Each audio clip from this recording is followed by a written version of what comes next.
Y to serve god and how to serve god. Simple simple तरीके हैं भगवान की सेवा कैसे करी जा सकती है और भगवान की सेवा क्यों करनी चाहिए, ये हमें जानने का प्रयास करना है। तो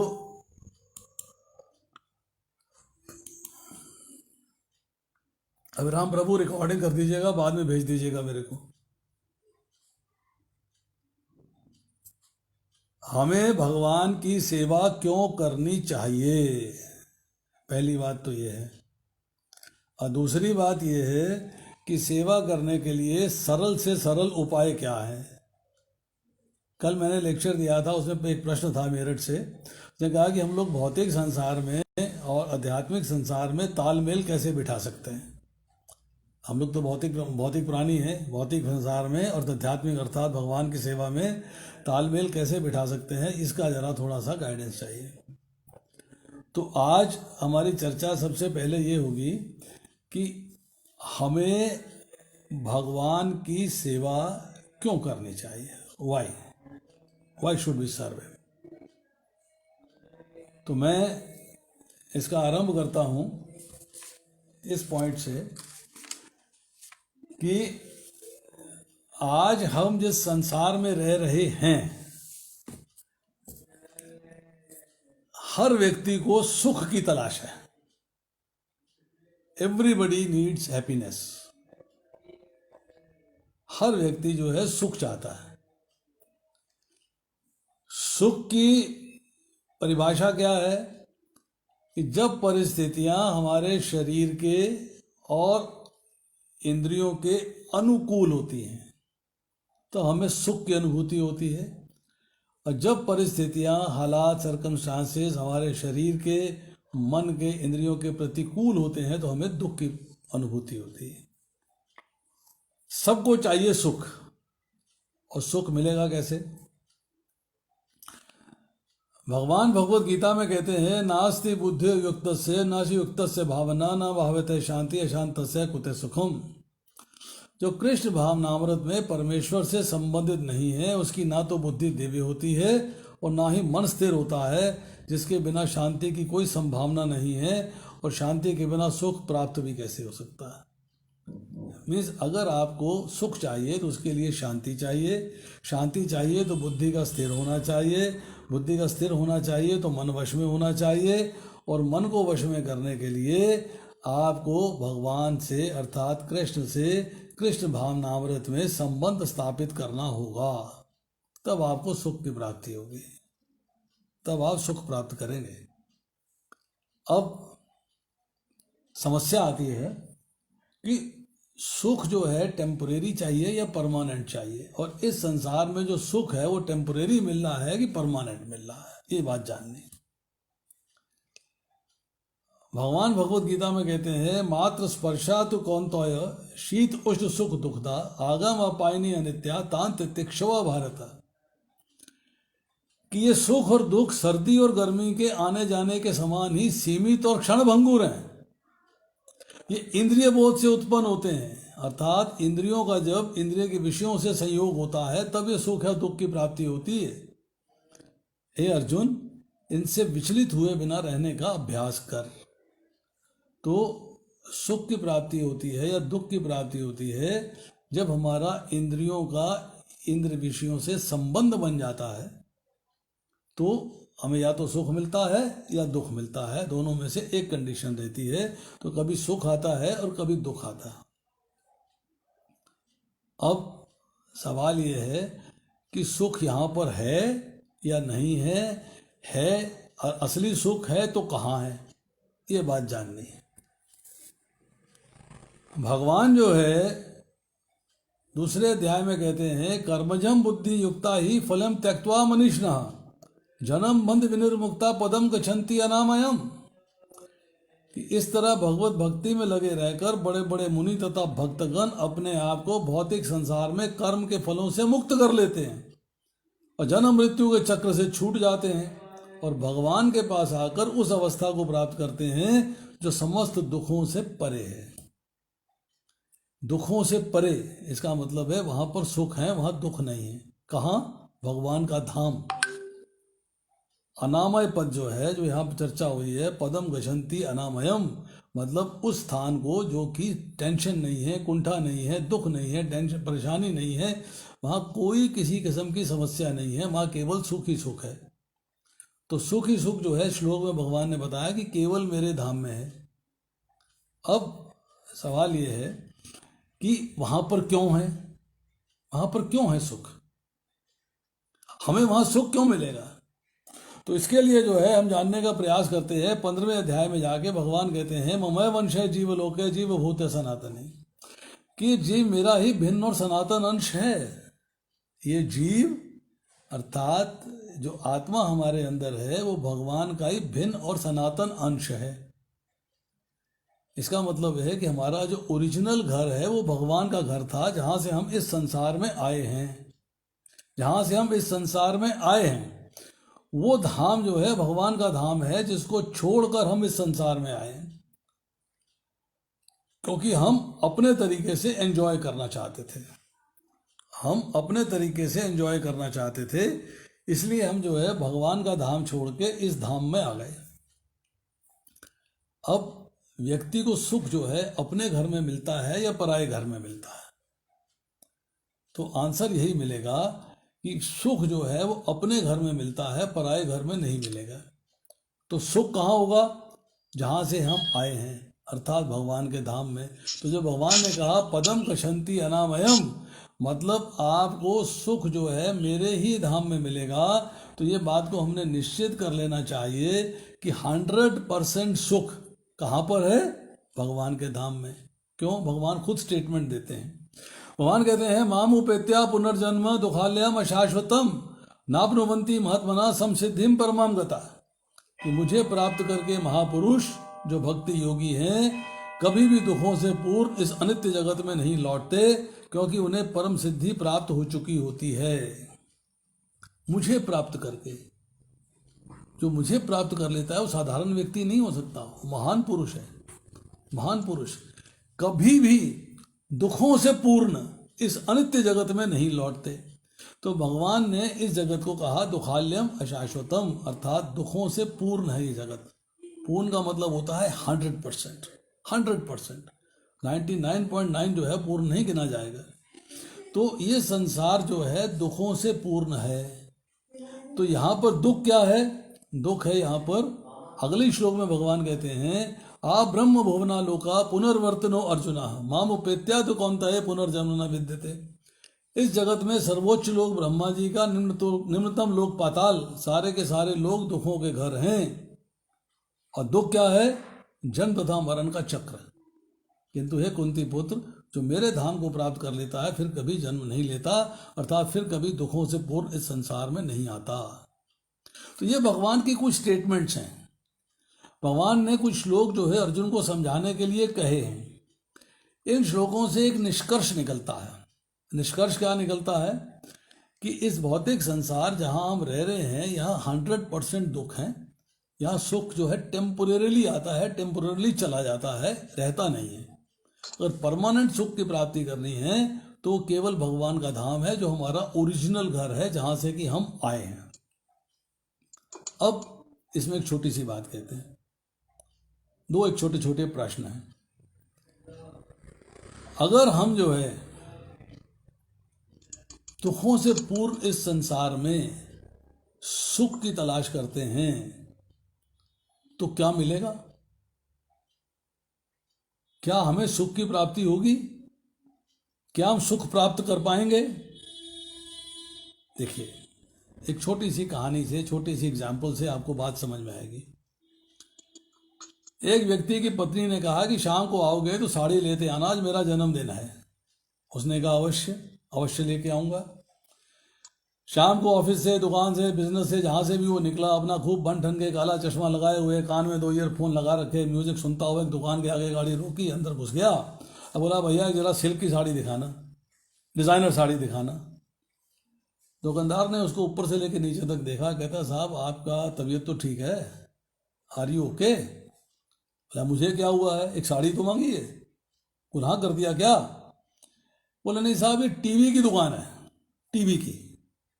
यहाँ इलेक्ट्रॉनिक्स मिलते हैं, टीवी मिलेगा, फ्रिज मिलेगा, यहाँ पे एलईडी मिलेंगे, यहाँ पे माइक्रोवेव मिलेगा, पर यहाँ पे साड़ी नहीं मिलती। जो व्यक्ति टीवी की दुकान में साड़ी लेने गया है, क्या उसको आप जो है बुद्धिमान मानेंगे या मूर्ख मानेंगे? हम लोग दुखों से पूर्ण इस संसार में सुख की तलाश करते हैं, क्या हमको बुद्धिमान माना जाएगा या मूर्ख माना जाएगा? ये बात समझने वाली है, नंबर 1। नंबर 2, भगवान कहते हैं कि इस अनित्य जगत में नहीं लौटते, कि जो मेरे धाम आ जाता है बाई सम वे, कोई तरीका अपनाता है, कोई सिस्टम अडॉप्ट करता है कि मेरे धाम आ जाता है, मेरे धाम आने के बाद वो लौट कर इस संसार में नहीं आता, क्योंकि उसे परम सिद्धि प्राप्त हो चुकी होती है। परम सिद्धि, वो परम सिद्धि क्या है जिसको प्राप्त करके व्यक्ति जो है भगवान के धाम पहुंच जाता है? वो परम सिद्धि क्या है? What is that? What is that? वो परम सिद्धि क्या है? अब एक फिर प्रश्न करते हैं आपसे। अगर कोई व्यक्ति आपके घर में आना चाहे तो उसके लिए एलिजिबिलिटी क्या है, योग्यता क्या है? क्यों आप उसे अपने घर में आने देंगे? वाई? एग्जाम्पल से समझिए। आप पार्क में घूमने जाते हैं, वहां पे एक व्यक्ति आपको घूमते फिरते दिखाई देता है, दूर से देखा है, कभी बातचीत नहीं हुई, मुलाकात नहीं हुई, कुछ नहीं पता है, सिर्फ हाय हेलो नहीं हुई उससे, वो आपके घर का दरवाजा खटखटा देता।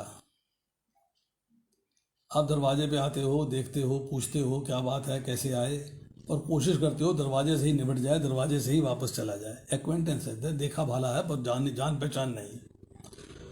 आपकी उससे थोड़ी बहुत जान पहचान हो गई, हाय हेलो हो गई, हेलो हेलो राम नमस्ते हो गई, तो वो उसने दरवाज़ा नॉक कर दिया, आपने कहा आइए अंदर आ जाइए, कैसे आए, वगैरह वगैरह, कोई नाश्ता पानी, शरबत अरबत, को कंपा कोला लिमका जो भी आप पिलाएंगे, उसको पीने के बाद उससे बातचीत पूछेंगे, उसके आने का कारण पूछेंगे, हो सकता है उसकी आप हेल्प भी कर दें, कुछ आपका उससे अच्छा थोड़ा सा आमद रफत हो जाएगी।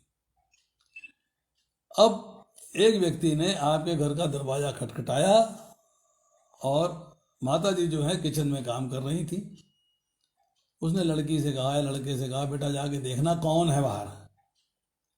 वो बाहर गया, अंदर आके मम्मी से कहता है, मम्मी मम्मी सरला आंटी आई है। ओहो, यही ले आओ।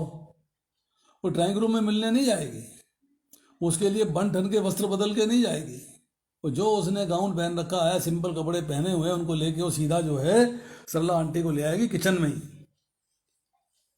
वो उसके अंतरंग हिस्से में प्रवेश कर रही है, क्योंकि उसका उससे बहुत ही प्रेम है, बचपन की सहेली है, बहुत प्रेम है, बहुत मोहब्बत है उससे, उसके लिए कोई रुकावट नहीं है। She can come to any place in her house. अब आप भगवान के धाम जाना चाहते हैं, भगवान कहते हैं जो मेरे धाम को प्राप्त कर लेता है उसका पुनर्जन्म नहीं होता। भगवत गीता में 4 प्रकार के दुखों की चर्चा हुई है।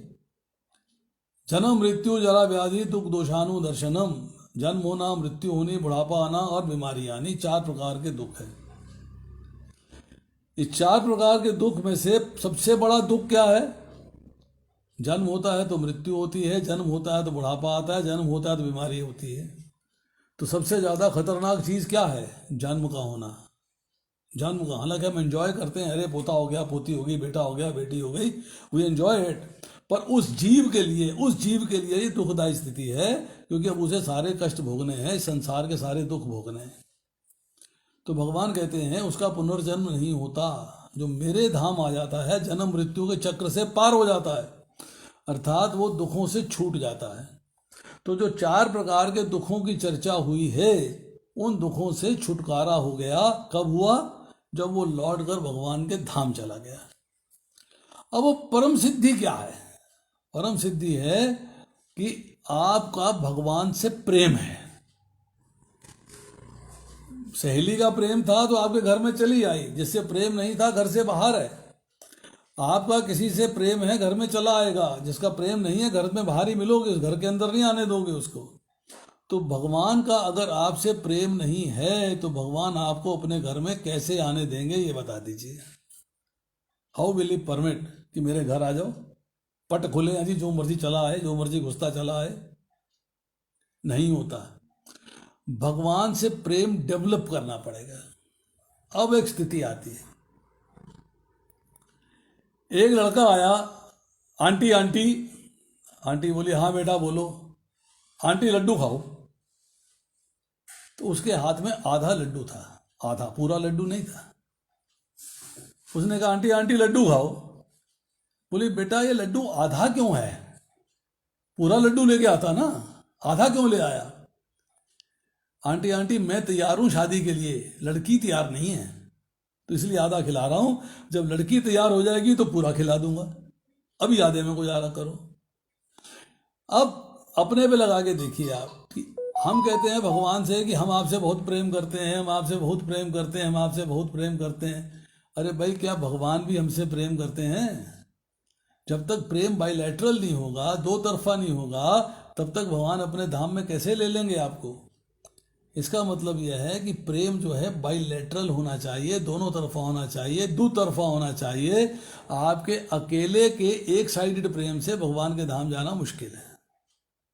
ही हैज टू रेसिप्रोकेट, वो रेसिप्रोकेट करेंगे आपको प्रेम में, तभी आप उनके धाम जा पाओगे, वरना धाम नहीं जा पाओगे। अब सवाल ये है, ये प्रेम मिलेगा कैसे? How do you get it? भगवान के धाम जाना है तो आपको भगवान का प्रेम चाहिए। बिना भगवान के प्रेम प्राप्त किए भगवान के धाम नहीं जा सकते। और भगवान के धाम जाने के लिए प्रेम प्राप्त करना है तो उसका फॉर्मेट क्या है, उसका तरीका क्या है, भगवान का प्रेम कैसे प्राप्त किया जा सकता है? क्या मुझे लौटकर इस संसार में आना है या मुझे वापस भगवान के धाम जाना है? मैं आपको एक एग्जाम्पल और देता हूँ। मृत्यु के बाद एक प्रेयर मीटिंग होती है, जिसे उठाला भी कहा जाता है, प्रेयर मीटिंग कहा जाता है, श्रद्धा मीटिंग कहा जाती है। सब लोग एकत्र होते हैं, भगवान से प्रार्थना करते हैं, हे भगवान इस दिवंगत आत्मा को अपने चरणों में स्थान देना।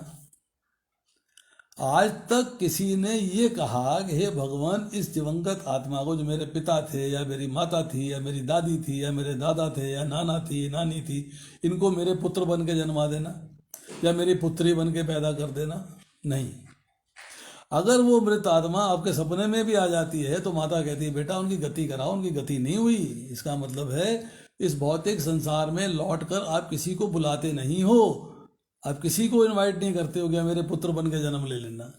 आप चाहते हो भगवान अपने चरणों में स्थान देना, और चरणों में स्थान का मतलब है लौटकर इस संसार में नहीं आना, मुक्ति हो जानी, मोक्ष हो जाना।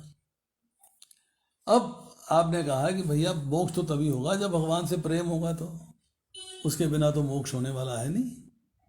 तो कैसे होगा प्रेम? प्रेम कैसे डेवलप होगा? फिर आपको एक कहानी सुनाते हैं। एक गांव में एक महात्मा जी आए, उनके पास हर समस्या का इलाज है, any problem he will solve. एक घर में सास और बहू में बहुत झगड़ा रहता था, बहुत क्लेश रहता था। पता लगा कि समस्या है सास बहू की और महात्मा जी हल कर सकते हैं। सास अभी प्लान ही कर रही थी कि मैं कैसे महात्मा जी के पास पहुंचूं, तब तक बहू जो है खटक खटक करती हुई महात्मा जी के पास पहुंच गई। महात्मा जी प्रणाम। महात्मा जी कहते हैं बेटा कैसे आई हो? महात्मा जी मेरी सास मुझे बहुत तंग करती है, जीने नहीं देती है, मैं बहुत परेशान हूं उससे। क्या चाहती हो? मुझे उसकी परेशानी से मुक्ति दिला दो, परेशानी से छुटकारा दिला दो, मैं ये चाहती हूं। अच्छा मार दूं क्या? सास को मार दूं? बोली अगर मर जाएगी इससे बढ़िया तो बात ही नहीं है, अति उत्तम, अब मार दीजिए। बोले ठीक है, ये एक पाउडर लो, घर जाके दूध में घोल के पिला देना, तेरी सास मर जाएगी। बड़ी खुश, बड़ी प्रसन्नचित्त उठी और पुड़िया लेके चलने लगी। महात्मा जी ने रोक लिया, बोले जरा रुक जा इधर। बोले महात्मा जी क्या हो गया? बोले ये बता कि जब बुढ़िया मर जाएगी, सडन एक झटके में मर गई और पुलिस आ गई तो पुलिस किसे पकड़ेगी? तेरे घर में तेरे सिवाय तेरी सास का कोई और बैरी है, और कोई दुश्मन है? और है जिससे ना पटती हो। नहीं जी मैं अकेली हूँ, मेरे से नहीं पटती उसकी। फिर तो पुलिस तुझे पकड़ के ले जाएगी। नहीं महात्मा जी मेरे को जो है आप बचाओ बचाओ, इस समस्या का हल भी बताओ, मुझे बचाओ, किसी तरीके से बचाओ, मैं मरना नहीं चाहती, मैं पुलिस में जाना नहीं चाहती। ला पुड़िया वापस करो। महात्मा जी ने पुड़िया वापस ले ली। सास कहती है अजीब महात्मा है, कभी पुड़िया देता है कभी पुड़िया देता है, इसे कुछ नहीं आता, बेकार है ये। महात्मा जी ने पुड़िया लेके रख ली, एक दूसरी पुड़िया निकाल के दे दी। बोले वो पुड़िया छोड़ दे, ये पुड़िया ले जा। फिर थोड़ी आशा बधी शायद काम चल जाए। तो कहने लगी महात्मा जी अब क्या फर्क है, पुड़िया ले लेते हो फिर पुड़िया दे देते हो। कहते ऐसा है ये धीमा जहर है, स्लो पॉइजन, हौले हौले हौले हौले हौले हौले जो है ये जाएगा, ये स्लो पॉइजन है। बोली स्लो पॉइजन है तो कैसे देना है? बोली इसको जो है बस ऐसे ही रोज थोड़ा सा चुटकी भर दूध में डाल के उसको पिला देना, 1 साल में तेरी सास मर जाएगी। मैं उसे 1 मिनट नहीं झेल पाती, मैं 1 मिनट नहीं देख पाती, और आप कह रहे हो कि मेरी सास जो है 1 साल में मरेगी। ये तो महात्मा जी बात ना बनी। देख ऐसा है कि 1 साल का मैंने टाइम इसलिए मांगा है कि तब तक जो है तू अपनी सास के साथ संबंध बना ले, उसके कहने पे चल, उसका कहना मान, जिससे जो है तेरे को लाभ होगा। 1 साल के बाद पुलिस आएगी तो तू वैरी नहीं रहेगी सास की, दुश्मन नहीं होगी, तेरे को पुलिस नहीं पकड़ेगी। तो बात समझ में आ गई, पुड़िया लेके आ गई। तो महात्मा जी ने कहा एक काम करियो, सास को ताना मत मारियो, सास का कहना मानियो, जैसा कहे वैसा काम करियो, कोई सास के साथ भेदभाव मत करियो, बड़ा मुश्किल काम है। देखो भाई करना तो पड़ेगा, नहीं तो पुलिस ले जाएगी, तो पुलिस ले जाएगी तेरे को। अच्छा जी। साल भर बीत गया, चुड़िया चुड़िया पिलाती रही उसको, पुड़िया में से निकाल के चुटकी चुटकी। 1 साल के बाद जो है महात्मा जी के पास आई। महात्मा जी प्रणाम। महात्मा जी कहते हैं बोलो भाई, आज तो बड़ी खुशी का दिन है, तेरी सास मरने वाली है, आज शाम को तेरी सास मर जाएगी। तूने रिश्तेदारों को बता दिया, लोगों को बुला लिया सास की क्रियाक्रम में आने के लिए। रोने लग गई। देख फट्टा बट्टा मंगवा ले, सारा सामान मंगवा ले, सास को शाम को शमशान घाट लेके जाना है तो कुछ तो काज करना पड़ेगा। रोने लग गई। बोले रो क्यों रही है? महात्मा जी मेरी सास को बचा लो। अरे कभी मारने को बोलती है, कभी बचाने को बोलती है, कि मजाक समझा हुआ क्या? तुमने मजाक समझा हुआ है, मैं नहीं बचाता, मैंने जो करना था कर दिया। खूब प्लीड किया, खूब रोई, खूब खूब आंसू बहाए, खूब किया। बोले अच्छा तू बता, तू सास को बचाना क्यों चाहती है? कहती जैसा आपने कहा था मैंने वैसा किया, मैं सास को कोई ताना नहीं मारा, कोई डायलॉग बाजी नहीं करी, उसका कहना माना, जैसे वो कहती थी वैसे करती थी। तो अब मैं नहीं चाहती कि मेरी सास मरे। अब मैं जो है सास अब मेरे कहने पे चलती है, मैं सास के कहने पे नहीं चलती। अब मैं जो कहती हूँ सास वो करती है। मुझसे इतना प्रेम करती है कि अपनी बेटी से भी प्रेम नहीं करती, मेरे से बहुत प्रेम करती है। अच्छा जा, तेरी सास नहीं मरेगी। और वो जो आप मुझे साल भर दवाई पिलाते रहे, चुटकी चुटकी में उसको दूध में डाल के देती रही, उसका क्या हुआ? अरे मैं लोगों को मारने के लिए थोड़ा आता हूँ, मेरी समस्या का हल लोगों को मारना थोड़ा है। वो तो हाजमे की दवाई थी, तूने चुटकी चुटकी पिलाई, सारा काम तो तेरी सेवा ने किया है। जो तेरा सास से प्रेम डेवलप हुआ है, तूने सास से प्रेम डेवलप किया, रिटर्न में रेसिप्रोकली सास ने तुझसे प्रेम डेवलप किया है, वो तो तेरी सेवा भाव से हुआ है। अब इस एग्जाम्पल को आप अपने पे लगा के देखिए कि हम भगवान की सेवा करते हैं और भगवान हमसे प्रेम करते हैं। क्यों? कि हमारी सेवा से वो प्रसन्न होते हैं तो प्रेम करते हैं। एक छोटा उदाहरण और देता हूँ। आपके पास 2 नौकर हैं, आपने पहले नौकर को पकड़ा, बोला ले भैया ये 50,000 रुपया ले, बैंक में जमा करा के वापस आ जाइए। 2 बजे बैंक होता है, 12 बजे का टाइम है, तब तक तेरा नंबर आ जाएगा, वापस आ जाना। वो व्यक्ति गया, 50,000 रुपया लिया, बैंक में जमा कराया, आगे रसीद दे दी, मालिक बड़ा खुश। 4 दिन के बाद दूसरे व्यक्ति से बोला ले भैया 50,000 रुपया है, बैंक जाके जमा करा दे, 12 बजे का टाइम है, 2 बजे बैंक बंद होता है। 2:15 व्यक्ति वापस आ गया, 50,000 रुपया सामने रख दिया। बोले क्या था, बैंक बंद हो गया था? नहीं। भीड़ बहुत थी? नहीं। फिर तूने जमा क्यों नहीं कराया? साहब क्या बताऊं, बाहर निकला था, मौसी का लड़का मिल गया, मौसी के यहाँ ले गया, वहाँ पे जाके चाय पीने बैठ गया, बिस्किट खा ली, मट्ठी खा ली, ये खा लिया, वो खा लिया, बातें करने लग गए। जब तक बैंक पहुँचा, बैंक बंद हो गया था। अब इन दोनों प्लेयर हैं, दो खिलाड़ी हैं ये। एक है जो मालिक के आदेश का पालन करता है अक्षरश एज इट इज, और दूसरा है जो अपनी मर्जी पे चलता है। तो मालिक जो है, स्वामी जो है, किसको प्रेम करेगा? किसको प्रेम करेगा? भगवान कहते हैं 3रे अध्याय में, जो मेरे आदेश का श्रद्धा पूर्वक पालन करता है, ईर्ष्या रहित होकर और श्रद्धा पूर्वक, उसको मैं कर्मों के बंधन से मुक्त कर देता हूं।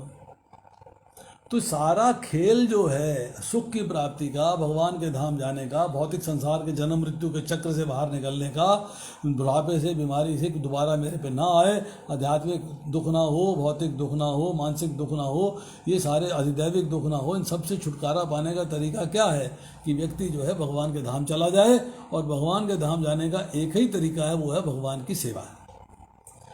भगवान की सेवा, जो भगवान की सेवा करता है, भगवान उससे प्रसन्न होंगे, और जब भगवान प्रसन्न होंगे तो वो ऑटोमेटिकली आपको अपने धाम में ले लेंगे, आपको परमानेंट सुख की प्राप्ति होगी।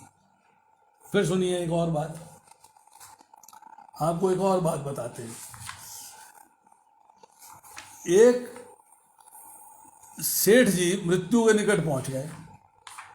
जब मृत्यु के निकट आ गए तो उनके मित्र ने आके उनसे पूछा कि आप ये बताइए कि आपके 4 पुत्र हैं और 4 पुत्र वधुएं हैं, 4 उनकी वाइफ्स हैं, और आप उनमें से जो है कि अपना बंटवारा कैसे कर रहे हो?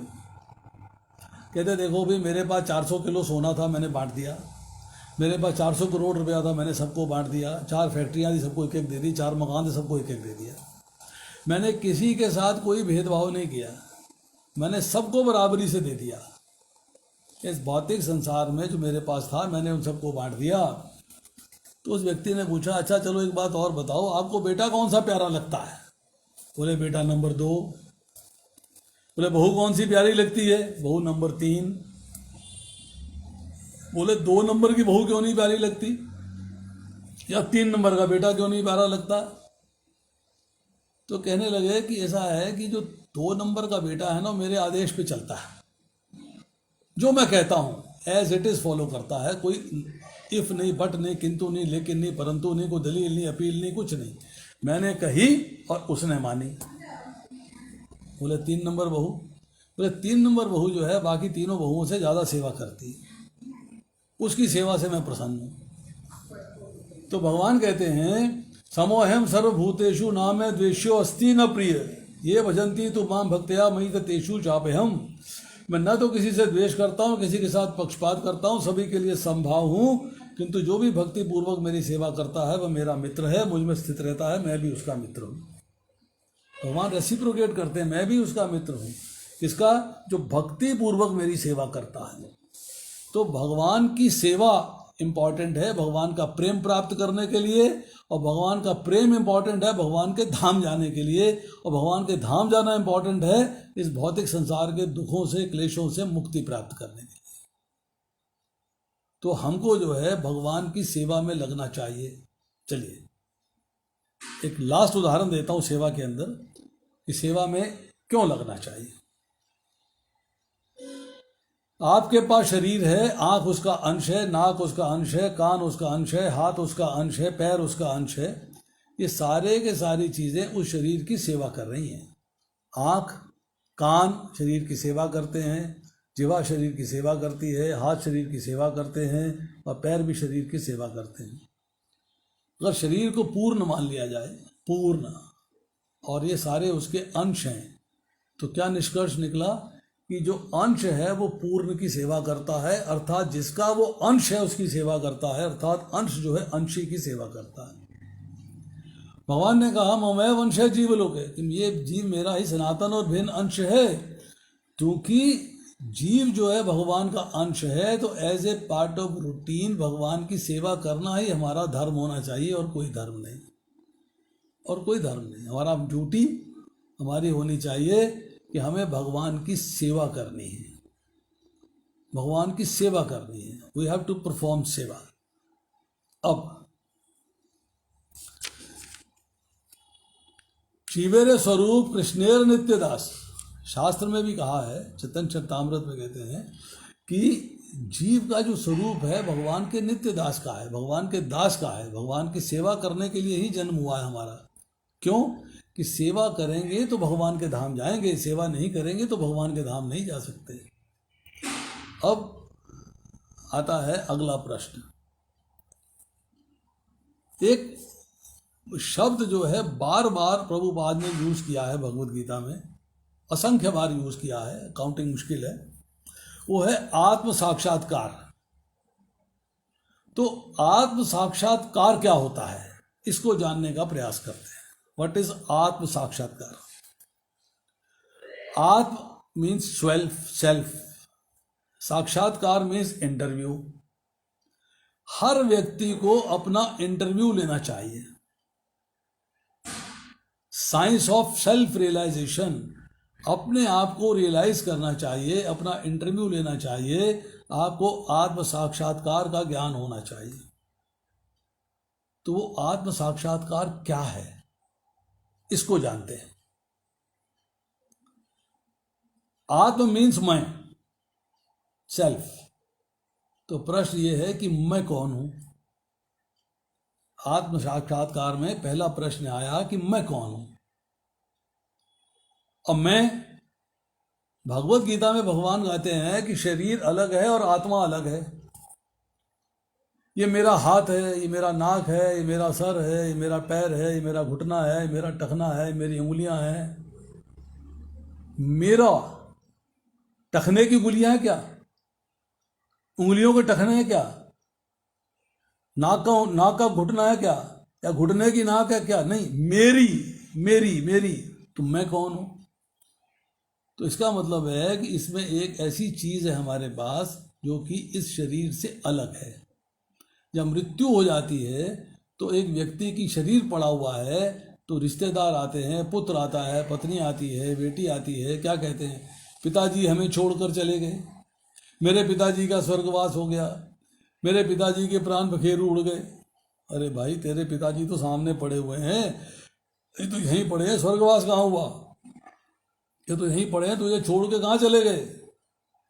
इसका मतलब है कि जो छोड़ के चला गया वो डिफरेंट है और जो सामने पड़ा है वो डिफरेंट है। इसका मतलब है दो चीज़ें अलग अलग हैं। तो जो छोड़कर चला गया है उसको कहा जाता है आत्मा, सोल, रूह, देही, शरीरी, उसके अलग अलग शब्द हैं। और जो पड़ा हुआ है वो शरीर है। अब जो चला गया है वो आत्मा है, जो पड़ा हुआ है वो शरीर है। तो मैं कौन हूं? नाक की आंख नहीं हो सकती, आंख की नाक नहीं हो सकती, मेरी आंख है, मेरी नाक है, तो मैं हूं वो आत्मा। मतलब आत्मा और शरीर का भेद जानना है और मैं आत्मा हूं इसको स्वीकार करना है। ये आत्म साक्षात्कार का पहला स्टेप है।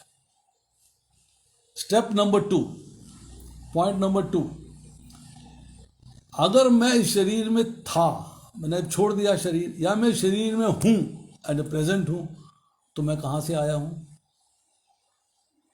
मैं कहां से आया हूं? मेरी सोर्स क्या है? मतलब आत्मा कहां से आई है, अर्थात आत्मा ने ये शरीर क्यों धारण किया है, कहां से आगे धारण किया है, मुझे वो जानना चाहिए। तो चूंकि भगवान ने कहा ममय वंश जीव लोक है, ये जीव मेरा ही भिन्न और सनातन अंश है, इसका मतलब यह है कि आत्मा जो है भगवान के साथ थी, भगवान का अंश था तो भगवान के साथ थी और वहां से इस संसार में आई है। तो कहां से आई है? इस संसार में। तीसरा प्रश्न है कि मृत्यु के बाद मुझे कहां जाना है। मतलब हमने सीख लिया कि अगर मुझे मृत्यु के बाद या तो मेरे पास है पुनरअपि जन्म पुनरअपि मरणम, बार बार जन्म हो, बार बार मृत्यु, अर्थात मैं इसी संसार में घूमता रहूं किसी ना किसी योनि में, 84 लाख योनियों में कोई ना कोई योनि मुझे मिलती रहे, या मैं यहाँ से लौट के भगवान के धाम चला जाऊं, वापस बैक टू पेविलियन, जहाँ से मैं आया था वहीं चला गया। इसका मतलब है कि मृत्यु के बाद मुझे कहाँ जाना है ये मुझे ज्ञान होना चाहिए। ज्ञान किससे होगा? जब मैं भगवद गीता पढ़ूंगा, जानूंगा कौन सा कर्म करने से भगवान के धाम जा सकता हूँ और कौन सा कर्म करने से भौतिक संसार को बार बार भोग सकता हूँ, तो मुझे ये ज्ञान की प्राप्ति हो जाएगी। जब ज्ञान की प्राप्ति हो जाएगी तो मुझे पता लग जाएगा भाई मैंने जो कर्म किए थे मुझे लौट कर भगवान के धाम ले जा रहे हैं या मुझे लौट कर इस संसार में ले जा रहे हैं। और इस संसार में उच्च योनि दिलवा रहे हैं या निम्न योनि दिलवा रहे हैं। कि भगवान कहते हैं जो सतोगुण में मरते हैं उच्चतम लोकों में जाते हैं, जो रजोगुण में मरते हैं इसी पृथ्वी पर जन्म लेते हैं, और जो तमोगुण में मरते हैं निम्न योनियाँ प्राप्त करते हैं। तो सारा ज्ञान भगवद गीता के माध्यम से मिलता है। अब एक प्रश्न उठता है चौथा, कि अगर मुझे मृत्यु के बाद भगवान के धाम जाना है तो भगवान कौन है ये पता होना चाहिए। Who is God? हम मंदिर में जाते हैं, वहाँ पे 10 मूर्तियाँ हैं, भाई भगवान कौन है? सारे भगवान है क्या? तो उत्तर मिलता है नहीं, भगवान तो एक है। तो भगवान कौन है? भगवान कौन है तो इसका हम उत्तर जानना चाहते हैं। तो भगवान कौन है? ईश्वर है परमा कृष्ण सच्चिदानंद विग्रह है अनादि आदि गोविंदम सर्वकारण कारणम। कि ईश्वरों के परम ईश्वर कौन है? गोविंद। गोविंद नाम से विख्यात कृष्ण ही परमेश्वर हैं। उनका सच्चिदानंद शरीर है, सबके आदि है, उनका कोई आदि नहीं है, समस्त कारणों के परम कारण है। ये ज्ञान प्राप्त हुआ कि गोविंद नाम से कृष्ण ही परमेश्वर है, अर्थात सब ईश्वरों के परम। फिर बोला ऐते चांचकला पुंस कृष्णस्तु भगवान स्वयं इंद्रारी व्याकुलम लोकम ऋणयंती युगे युगे। कि जितने भी अवतार हैं, जितनी भी सूचियां हैं, भगवान के अंश कलाओं की पूर्ण कलाओं की हैं, पर कृष्ण तो स्वयं भगवान है। कृष्णस्तु भगवान स्वयं, कृष्ण तो स्वयं भगवान है। ये ज्ञान प्राप्त हो रहा है। आद्य प्रबोधिनी ब्रह्मण्यो देवकी पुत्र ब्रह्मण्यो मधुसूदन ब्रह्मण्यो पुंडरीकाक्षो ब्रह्मण्यो विष्णुच्युत। कि देवकी पुत्र ही ब्रह्म है, मधुसूदन ही ब्रह्म है, पुंडरीकाक्ष ही ब्रह्म है, विष्णुच्युत ही ब्रह्म है। मधु नामक राक्षस का वध किया है वही ब्रह्म है। जिनकी आंखें कमल की कलियों के समान हैं वही ब्रह्म है। और जो अपनी स्थिति से कभी नहीं गिरते, जो अपनी स्थिति में स्थापित रहते हैं वही ब्रह्म है। वो हैं देवकी के पुत्र अर्थात भगवान कृष्ण। तो हमने ये ज्ञान प्राप्त किया चौथा कि भगवान कृष्ण जो हैं वो भगवान हैं, हमें उनके धाम जाना है, हमें उनके धाम जाना है। इसका मतलब ये है कि भगवान से मेरे को संबंध पता लग गया कि मैं भगवान का अंश हूं, तो संबंध कैसे निभाना है मेरा 5वां प्रश्न है।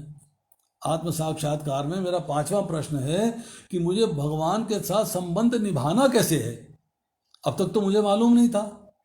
I was lost, I was a lost child, मुझे कोई ज्ञान नहीं था।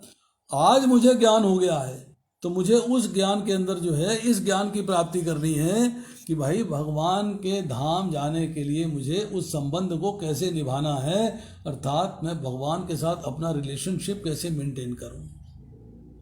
ये ज्ञान प्राप्त हो गया कि मुझे भगवान के साथ अपना रिलेशनशिप कैसे मेंटेन करना है। ये ज्ञान की प्राप्ति हो गई। अब क्यों करूं? इसलिए करूं कि मेरे को ठाकुर जी के धाम जाना है, उनका प्रेम प्राप्त करना है। ये भी आत्म साक्षात्कार का एक अंश है। अब मेरे को पता लग गया मैं कौन हूं, मैं कहां से आया हूं, मुझे कहां जाना है, भगवान कौन है, भगवान के साथ मेरा संबंध कहाँ है, भगवान का धाम कहाँ है और मैं धाम में कैसे पहुंच सकता हूं। और मुझे उसके लिए चाहिए प्रोसेस, एक फॉर्मेट चाहिए, एक प्रोसेस चाहिए कि भगवान के धाम जाने का तरीका क्या है। तो तरीका क्या है? भगवान की सेवा, भगवान का प्रेम प्राप्त करना। तो मुझे भगवान का प्रेम प्राप्त होगा तब मैं भगवान के धाम जा पाऊंगा। अब भगवान का प्रेम प्राप्त करने की विधिया क्या है? What is the process? Process है भक्ति। भक्ति क्या है? भगवान की प्रेममयी सेवा। भगवान की सेवा करनी है पर प्रेम से करनी है। सो तन, मन और धन, 3 प्रकार से सेवा होती है। तन से होती है, मन से होती है, धन से होती है। अब देखिए, मैं मन से मेरे को बात समझ में आ गई, ज्ञान प्राप्ति कर ली, पल्ले पड़ गई बात मेरे कि भाई भगवान का प्रेम प्राप्त किए बगैर इस भौतिक संसार के दुखों से, कष्टों से, जन्म मृत्यु के चक्कर से बाहर नहीं निकल सकता। भगवान के धाम जाने के लिए तो मुझे भगवान का प्रेम चाहिए ही, उसके बिना कोई रास्ता है नहीं। ज्ञान प्राप्त हो गया। अब उसमें जो है, अगर मुझे भगवान का प्रेम प्राप्त करना है तो मन मेरा उसमें समा गया। अगर हम 100 नंबरों में से 33 नंबर तन को देते हैं, 33 नंबर धन को देते हैं, 34 नंबर मन को देते हैं, तो मेरा मन, मेरी रुचि भगवान में होनी चाहिए। रुचि, मेरी रुचि होनी चाहिए, मेरी आसक्ति होनी चाहिए, तभी तो कृष्ण प्रेम मिलेगा। तो सबसे पहला काम क्या है? श्रद्धा। भगवान में श्रद्धा होनी चाहिए, कि पता होना चाहिए भगवान हैं कौन, तभी उनमें श्रद्धा डेवलप होगी। श्रद्धा डेवलप करने के पहले का स्टेप भी है और बाद का एडवांस स्टेप भी है, दोनों है साधु संग। किसी व्यक्ति ने जो भगवान के बारे में जानता है, भगवान को समझता है, भगवान का ज्ञान रखता है, मेरा भगवान से इंट्रोडक्शन करा दिया, कथा सुनवा दी, मंदिर ले गया, दर्शन करा दिए, भक्तों का संग करा दिया, मेरा जो है भगवान से इंट्रोडक्शन करा दिए, तो मेरा साधु संग हो गया। अब मैं जो है भगवान के बारे में जान के मेरी हौले हौले हौले हौले भगवान में श्रद्धा डेवलप हो गई। श्रद्धा डेवलप होने के बाद मुझे मिल गया साधु संग, अर्थात जो मेरे से एडवांस्ड है भगवान के ज्ञान में, कृष्ण भावनामृत में, वो साधु हैं, उनका संग मिल गया, एसोसिएशन ऑफ डिवोटीज। अब तीसरा स्टेप आता है भजन क्रिया। भगवान का भजना, भगवान को भजना अर्थात भगवान की भजन क्रिया परफॉर्म करनी।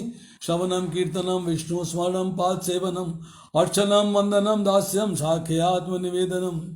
मतलब मुझे जप करना है, भगवान के नाम रूप गुण लीला धाम का श्रवण करना है, सुनना है, मुझे कथा सुननी है, भगवत गीता सुननी है, भगवत गीता के बारे में ज्ञान प्राप्त करना है, भागवतम सुननी है, चरितामृत सुननी है, और बहुत सारे ग्रंथ हैं जो मुझे पुराण है, इतिहास है, मुझे सारे पढ़ने हैं, सारे सुनने हैं, ज्ञान प्राप्त करना है, श्रवण करना है। भगवान की सेवा की पहली विधि है। कीर्तनम, कीर्तनम का मतलब है भगवान के नाम का जप करना है। हरे कृष्णा कृष्णा कृष्णा हरे हरे, हरे राम राम राम हरे हरे। मतलब मैं जो है भगवान के नाम का जप करूँगा, नंबर 1। भगवान की कथा सुनूंगा, भगवान की कथा करूँगा, या जहाँ खड़ा होऊंगा भगवान की चर्चा करूँगा। जहाँ जिस देश में, जिस काल में, जिस स्थान पे हो, तो मैं जो है भगवान की चर्चा करूँगा। भगवान की चर्चा हो गई। इसका मतलब ये है कि अब मैं जो है भगवान के साथ अपना संबंध जो है स्थापित कर रहा हूँ। श्रवणम कीर्तनम। इसके बाद है विष्णु स्मरणम, कि भगवान को स्मरण करना है। कैसे? भगवान भगवत गीता में कहते हैं अनन्य चेता सत्यम एवं माम स्मृति नितिशय तस्याम सुलभ पार्था नित्य युक्त सी होगी ना, कि तेरे चिंतन में मेरे सिवाय कोई होना नहीं चाहिए। सततम, लगातार, हर पल, हर क्षण, हर मोमेंट तेरे चिंतन में मेरे सिवाय कोई नहीं होना चाहिए। नित्य युक्त योगिना, मतलब नित्य मीन्स हर क्षण, हर पल, हर मोमेंट। योगिना मीन्स योग जुड़ना है मेरे साथ भक्ति योग के अंदर। तस्या अहम सुलभ पार्था, मैं उसके लिए सुलभ हूँ। सुलभ मीन्स इजिली अवेलेबल। तुमने पुकारा और हम चले आए। भगवान कहेंगे तुम पुकारोगे मैं आ जाऊंगा, शर्त एक है कि तेरे चिंतन में मेरे सिवाय कोई होना नहीं चाहिए, तभी तो प्रेम डेवलप होगा। हर समय मेरा स्मरण रहेगा, हर क्षण मेरा स्मरण है, तभी तो प्रेम डेवलप होगा। This is what is wanted. तो इसके बाद है पाद सेवनम, है भगवान के मंदिर में सेवा करना, भगवान के मंदिर की सफाई करना, झाड़ू पोछा लगाना, लिपाई पुताई करना, मंदिर को सजाना, पाद सेवनम में आ गया। वंदना करनी, भगवान को आरतियाँ करनी, अर्चना करनी, भगवान की पूजा अर्चना करनी, सारा कुछ। वंदनम अर्चनम दास्यम, भगवान के दास, मैंने पहले बताया भगवान की सेवा, दास का मतलब है सेवा करनी। साख्य मतलब भगवान के साथ सखा सा व्यवहार, भगवान को अपना सखा मानना। ए friend in need is a friend in need. भगवान के लिए कुछ भी करना। मुझे भगवान के धाम जाना है, वो उत्कंठ इच्छा होनी चाहिए, उत्कट अभिलाषा होनी चाहिए कि yes I have to reach is about. उसके लिए मैं कुछ भी सेक्रीफाइस करने को तैयार हूँ, कुछ भी देने को तैयार हूँ। आत्मनिवेदन, समर्पण, मैंने अपने आप को पूर्णतः भगवान के प्रति समर्पण कर दिया। जब ये सारी बातें होंगी, भजन क्रिया होगी, भजन क्रिया में जब सारी बातें आएंगी, तब आएंगे अनर्थ निवृत्ति के स्टेप पे। कि अब मैं अनर्थों से निवृत्ति, मतलब जो जो मेरे स्टैम्प जो मेरे ब्लॉकेट्स हैं, जो स्टम्बलिंग ब्लॉक्स हैं, जो रुकावटें हैं, मुझे उनको दूर करना है। मेरे को अपने अर्थ को, मेरा अर्थ क्या है? भगवान का प्रेम। मुझे उस अर्थ को हासिल करने के लिए अनर्थों को मिटाना होगा, जो उसके रुकावटें हैं उनको मुझे सब समाप्त करना होगा। मतलब मन को पूर्णतः भगवान में लगाना। तब आप आते हो निष्ठा की स्टेज पे कि अब मेरी भगवान में निष्ठा होनी चाहिए। निष्ठा हो गई कि अब भगवान की श्रद्धा से, सेवा से मुझे कोई डिगा नहीं सकता, कोई चेंज नहीं कर सकता, मैं पलट नहीं सकता। जब निष्ठा हो जाएगी तो भगवान में रुचि डेवलप हो जाएगी। रुचि, भगवान की सेवा में रुचि, भगवान के भजन में रुचि, साधु संग में रुचि, भगवान के एसोसिएशन में रुचि, ग्रंथों को पढ़ने में रुचि, स्वाध्याय में रुचि, मतलब आपको इंटरेस्ट डेवलप होता चला जाएगा। भगवान से संबंधित जो भी कार्य होगा, भगवान से संबंधित जो भी बात होगी, उसमें आपका जो है इंटरेस्ट डेवलप होता चलेगा, आप उसको एंजॉय करते चले जाओगे। अब रुचि डेवलप हो गई है। रुचि डेवलप होने के बाद आती है आसक्ति। विषयों की आसक्ति है अलग चीज, भगवान की आसक्ति है अलग चीज। अब आप एक बोतल लीजिए, उसमें हवा भरी हुई है, पानी के टब में डाल दीजिए, बुलबुले निकलेंगे, पानी भरता जाएगा। अगर हम बुलबुलों को मान लें भौतिक संसार की आसक्ति और पानी को मान लें भगवान की आसक्ति, तो जैसे जैसे भगवान की आसक्ति आती जाएगी, भौतिक संसार की आसक्ति छूटती चली जाएगी, बाहर निकलती चली जाएगी। तो आपको जो है भगवान के प्रति आसक्त होना पड़ेगा। आसक्त का मतलब क्या है? Fully engrossed. अब मुझे और कुछ समझ में आता नहीं, फिर उदाहरण देता हूं। एक प्रेमी जोड़ा हुआ है लैला मजनू का। लैला खो गई है, रेगिस्तान में है, माता पिता ले गए उसको पकड़ के। कैस जो उसका प्रेमी है, जो मजनू है, उसको ढूंढता हुआ, जूता फट गया है, बालों में मिट्टी चढ़ गई है, दाढ़ी में मिट्टी चढ़ गई है, नहाया नहीं है, कपड़े मैले हो रहे हैं, और रेगिस्तान में उसको ढूंढता हुआ जा रहा है। एक मुल्ला जी नमाज पढ़ रहे हैं, उनके आगे से 4-5 बार घूमता हुआ निकल गया।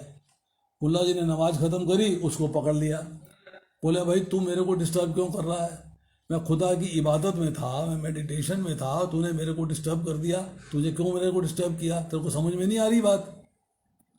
ही इमीडिएटली रियलाइज्ड, सॉरी का, क्षमा याचना करता हूँ, माफ़ कर दीजिएगा, मुझसे गलती हो गई, मैं आपका बच्चा हूँ वगैरह वगैरह कह के उसने माफ़िया मांगी और मुल्ला जी ने उसे माफ़ कर दिया। जब माफ़ कर दिया तो उसने मुल्ला जी से एक सवाल किया। बोला मुल्ला जी आपसे एक सवाल करना चाहता हूँ, इजाज़त है? बोले बच्चा है, माफ़ी मांग ली है, सवाल कर रहा है, कर दो, हम उत्तर दे देते हैं, क्या फ़र्क पड़ता है, जवाब दे देंगे। तो मुल्ला जी ने कहा हाँ पूछो। कहता मुल्ला जी मेरा एक सवाल है कि मैं तो एक लड़की के प्रेम में पागल था, लैला लैला करता था, मुझे और कुछ दिखाई नहीं देता था और कुछ समझ में नहीं आता था। तो मुझे आप दिखाई नहीं दिए, आपको दिखाई दे जाते तो मैं आपके आगे से ना जाता 4-5 बार। मैं उस लड़की के प्रेम में पागल था तो मुझे आप दिखाई नहीं दिए। आप तो खुदा के प्रेम में पागल थे, मैं आपको कैसे दिखाई दे गया? जब कृष्ण के प्रेम में पागल हो जाएंगे, कृष्ण से प्रेम करेंगे, तब कोई बातें नहीं सूझेंगी। 6वां अध्याय पढ़ते हैं तो उसमें चर्चा आती है समाधि की। ऐसा कृष्ण भावनामृत में जो एक्चुअल ट्रांस है, ट्रांस समाधि जिसको बोलते हैं। समाधि 2 प्रकार की है, संप्रज्ञात और असंप्रज्ञात। जब भी जो है किसी चीज पे आप कंसंट्रेट करते हो तो अब 3 चीजें इन्वॉल्व होती हैं। एक आप स्वयं, एक कंसंट्रेट करने का प्रोसेस, और एक जिस पे कंसंट्रेट किया जा रहा है, अर्थात जो ध्येय है आपका, एम है, जो आपका लक्ष्य है। जब आप कंसंट्रेट करते हो तो आप अपने आप को भी समझ रहे हो, प्रोसेस को भी समझ रहे हो और लक्ष्य को भी समझ रहे हो, तब आपकी समाधि जो है संप्रज्ञात है, आपको सब सुनाई, सब समझ में आ रही बात।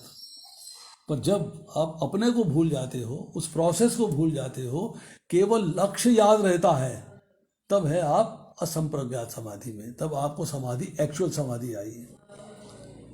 द्रोणाचार्य ने जब एक पक्षी को पेड़ पे टांग दिया और सारे राजकुमारों से बोला कि इसकी आंख बींदनी है, आप आओ, तो एक एक करके सारे कौरव आए।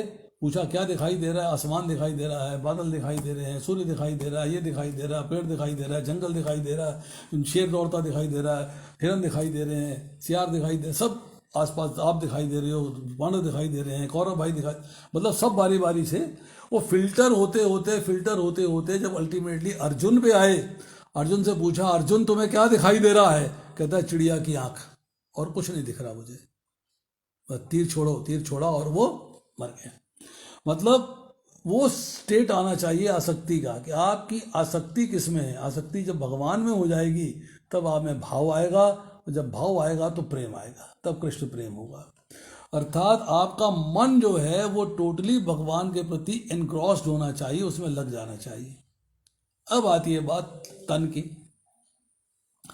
तन और मन को मिला के भी कई काम होते हैं, और तन की बात आती है कि आप अपने शरीर से भगवान की सेवा में लगे हो। आपने अपने घर में एक मंदिर बना लिया, आपने एक छवि लगा दी या मूर्ति लगा दी, जिसको भी आप जैसे पसंद करते हैं, गुरु महाराज जैसे बोलेंगे वैसे आपने स्थापित कर लिया, और अल्टीमेटली आपने उसकी जो है सेवा पूजा अर्चना चालू कर दी, भोग लगाना शुरू कर दिया। अब आपका घर मंदिर हो गया। अब आप उस मंदिर की अपने तन से सेवा कर रहे हो। पैसा कमाने जा रहे हो तो भगवान के लिए जा रहे हो, तन से सेवा हो रही है। सामान खरीदने जा रहे हो तो तन से सेवा कर रहे हो। सब्जी लेने गए, राशन पानी लेने गए, दूध लेने गए, आप तन से सेवा कर रहे हो भगवान की। जब आप कहते हो कि मैं मंदिर जाऊंगा और मैं समझता हूँ कि घर की सेवा के अलावा भी मुझे और सेवा करनी चाहिए, ये तो आरती गाते आए ना बचपन में, मैं सेवक तू स्वामी, यही तो गाना गाते आए ना, ओम जय जगदीश हरे करते थे, मैं सेवक तू स्वामी, यही तो करते थे। आजकल क्या करते हैं? आजकल भक्त क्या करता है? मिठाई लेके जाता है, फल लेके जाता है, फूल लेके जाता है, भगवान के आगे जाके रख देता है। रखने के बाद जो है भगवान से मांगना, मुझे ये दे दो, मुझे ये दे दो, मेरा ये कर दो, बच्चा पास करा दो, IIT भर्ती करा दो, मेडिकल भर्ती करा दो, MBA करा दो, लड़की ढूंढ दो, ये कर दो, वो कर दो, मतलब भगवान से मांग लेता है। अब आप मुझे बताइए कि अगर घर में पंखा खराब हो गया है और आपने पंखे के लिए किसी बिजली वाले को बुलाया, हो कहता है जी मोटर चेंज होगी, कितने पैसे लगेंगे? बोले 500 रुपये, ये ले 500 रुपये कर। तो जो 500 रुपये देने वाला है, जो घर का स्वामी है, वो तो मालिक है, स्वामी है, और वहां पर जो करने वाला है वो कौन है? नौकर है। तो यहां आपने क्या किया? ये लो मिठाई, भगवान ये काम करो। तो भगवान को क्या बनाया? मैं सेवक तू स्वामी नहीं रहा, अब क्या हो गया? तू सेवक मैं स्वामी। भगवान सेवा करो, मेरा बच्चा पास कराओ, मेरे बच्चे को IIT में एडमिशन दिलाओ, मेरे बच्चे के लिए ये करो, मैं हाथ जोड़े खड़ा हूं और मैं आपके लिए मिठाई लेके आया हूं। अगर आप करवा दोगे तो मैं घर में कीर्तन कराऊंगा, भंडारा करूंगा, ये करूंगा, वो करूंगा, मतलब भगवान से आप डील कर रहे हो। प्रश्न ये है कि आप भगवान के साथ जब संबंध स्थापित करना चाहते हो तो तन से करना चाहते हो, तो मंदिर में जाके भी भगवान के आगे खड़े होके भगवान से सेवा मांगनी है कि आप सेवा दीजिए। अब सेवा कई प्रकार से हो सकती है। सेवा वहाँ धन से हो सकती है, सेवा तन से हो सकती है। अब आप सेवा मन से, मेरा मन है सेवा करने का, मन है तभी तो मंदिर जाओगे सेवा करने के लिए। अब आपका सेवा करने में मन आ गया तो आपने मंदिर जाके भक्तों से मिले, इंचार्ज से मिले, कमांडर से मिले, प्रेसिडेंट से मिले, वाइस प्रेसिडेंट से मिले, सेक्रेटरी से मिले, मैनेजर से मिले, मैनेजमेंट टीम से मिले कि भगवान मुझे बताइए, मेरी ये क्वालिफिकेशन है, ये मैं पढ़ा लिखा हूँ, इतना मेरे पास समय है, इतना मेरे पास समय है, मैं भगवान की सेवा कैसे कर सकता हूँ, आप मुझे गाइड करिए। तो वो भक्त आपको समझाएगा कि आप भगवान की सेवा कैसे कर सकते हो। आपकी क्वालिफिकेशन देख के, आपकी जो स्थिति है, जो परिस्थितियां हैं आपके साथ, उनको कंसिडर करते हुए आपको भगवान की सेवा में लगा देगा। और भगवान की सेवा करेंगे तो भगवान प्रसन्न होंगे। Yes, he is a good servant, ये रेगुलर है, मेरी सेवा में आता है। वो सेवा में क्या है? भक्त कहता अभी देखो ऐसा है कि हमको जो है भगवान के नाम का प्रचार करना है, हमें भगवान के नाम का प्रचार करना है। बोले जी क्या फायदा होगा भगवान के नाम का प्रचार करके, बताइए लाभ क्या होगा? तो भक्त उसे कोट करता है, ये इदम परमम गुह्यम भक्तवत्तेषु मत भक्तेषु अभिदास्यति भक्ति मयि पराम कृत्वा माम एषति असंशया। जो व्यक्ति भक्तों को ये परम रहस्य बताता है वह शुद्ध भक्ति को प्राप्त करेगा और अंत में मेरे पास वापस आएगा। इस संसार में उसकी अपेक्षा कि अन्य सेवक ना तो मुझे अधिक प्रिय है और ना कभी होगा, ना अधिक प्रिय है और ना कभी होगा। कौन? जो इन भक्तों को रहस्य बताएगा। तो रहस्य बताने का तरीका क्या है? हम प्रोग्राम ऑर्गेनाइज करते हैं, भगवत गीता का संदेश देते हैं, भागवत का संदेश देते हैं, सिंपल क्वेश्चंस के आंसर्स करते हैं, चीज़ें समझाते हैं। हम जो है भगवान के नाम का प्रचार करते हैं। इसका मतलब है भक्तों को परम रहस्य बता रहे हैं कि भगवान के धाम जाना है तो उसके धाम जाने का तरीका क्या है। तो उसके लिए हमें जो है जो भगवत गीता नामक ग्रंथ है उसका अच्छे तरीके से अध्ययन करना है, नंबर 1। उसको लोगों को बांटना है, भाई मैंने पढ़ा है तू भी पढ़, मैंने ज्ञान प्राप्त किया है तू भी ज्ञान प्राप्त कर, मेरे को अच्छा लगा है तेरे को भी अच्छा लगेगा। अर्थात आप जो है भगवत गीता का अर्थात ग्रंथों का डिस्ट्रीब्यूशन करेंगे। उस डिस्ट्रीब्यूशन से 2 लाभ हो रहे हैं। पहला लाभ ये हो रहा है कि सब लोग मिलके जब डिस्ट्रीब्यूट करते हैं तो जैसे कहते हैं बूंद बूंद से घट भरता है, मुट्ठी मुट्ठी से बर्तन। जब हम एक एक गीता करके बांटेंगे, सब जगह पहुंचाएंगे, तो क्या होगा कि ज़्यादा भगवत गीता निकलेगी तो उसका जो प्रॉफिट है वो मंदिर को उपलब्ध होगा, मंदिर के बाकी कार्यक्रम चलाने के लिए। तो आम के आम गुठलियों के दाम। एक तो भगवत गीता हर घर में पहुंच गई, हर ऑफिस में पहुंच गई, हर इंडस्ट्री में पहुंच गई, और उससे जो लाभ हुआ है आपको मंदिर चलाने में, प्रचार करने में, सहयोग करने में सहायता मिल गई। डबल फायदा हुआ कि नहीं हुआ?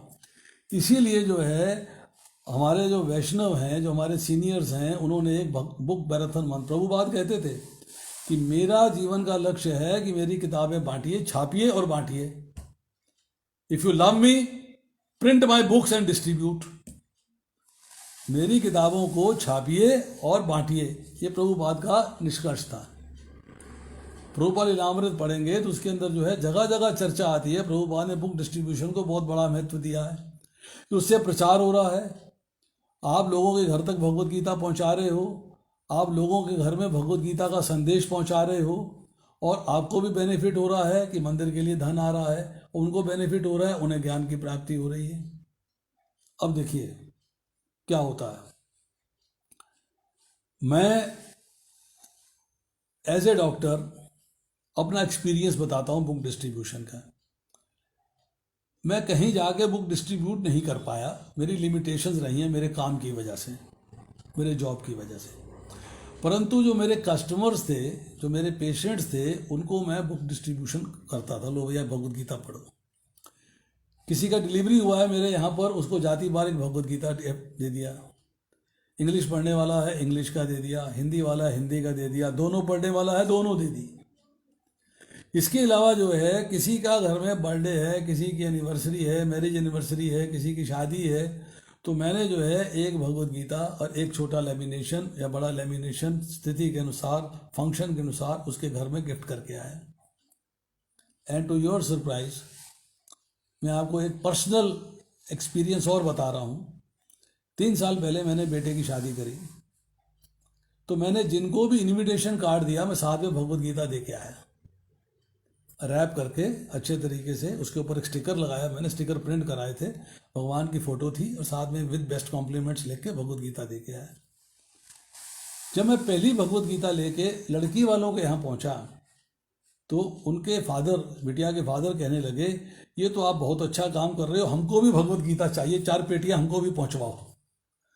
तो जैसे मैंने डिस्ट्रीब्यूट किया था ऐसे उन्होंने भी अपने सब रिलेटिव्स को भगवत गीता डिस्ट्रीब्यूट करी, और एवरीबडी हैड एप्रिशिएटेड कि आज तक इनविटेशन आए हैं, मिठाई आती है, सब कुछ आता है, यहाँ मिठाई भी आई है और भगवत गीता भी आई है, दोनों चीज़ें आई हैं।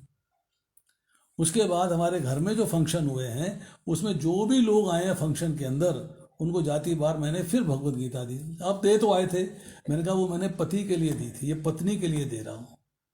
स्कूल जाते हो, 2 बच्चे हैं, दोनों को एक ही किताब से पढ़ाते हो कि अलग अलग बैग तैयार करते हो? क्या करते हो? दोनों बच्चों के लिए एक ही स्कूल में दोनों बच्चे जा रहे हैं, एक ही क्लास में पढ़ रहे हैं, तो दोनों का बैग जो है अलग अलग होगा, अलग अलग किताबें होंगी कि एक ही किताब में बैठ के पढ़ेंगे? बोले अलग अलग होगी। तो मैंने कहा जब आप पति एंड पत्नी हैं तो पति की गीता अलग होनी चाहिए, पत्नी की गीता अलग होनी चाहिए। इसलिए मैं आपको पहले एक दे आया था, अब मैं एक आपको एक्स्ट्रा और दे रहा हूँ। मीन्स आपको बुक डिस्ट्रीब्यूशन किसी तरीके से करना चाहिए, जितना ज़्यादा करेंगे उतना लाभ होगा, क्योंकि भक्तों तक परम रहस्य पहुंचेगा। भगवान कहते हैं इससे अधिक प्रिय ना कोई मुझे था और ना कोई मुझे होगा। ये भगवान की स्टेटमेंट है। तो हमें भगवान का प्रेम प्राप्त करना है, भगवान के धाम जाना है, तो उसका एक माध्यम है कि मैं भगवान की भगवद गीता, भगवान की जो वाणी है, उसका जो ग्रंथ है उसको मैं डिस्ट्रीब्यूट करूं, उसको मैं डिस्ट्रीब्यूट करूं। अब देखिए, इसके अलावा मैं प्रभुपाद को कोट करता हूं। उसने कहा कि मंदिर बनाने की आवश्यकता क्या है, मंदिर बनाने की आवश्यकता क्या है। उसमें मैं आपको फिर एक उदाहरण देता हूं। पंजाबी बाग मंदिर में कथा चल रही थी, मैं कथा कर रहा था, संडे शाम का टाइम था, 8 से 9 भगवद गीता क्लास थी।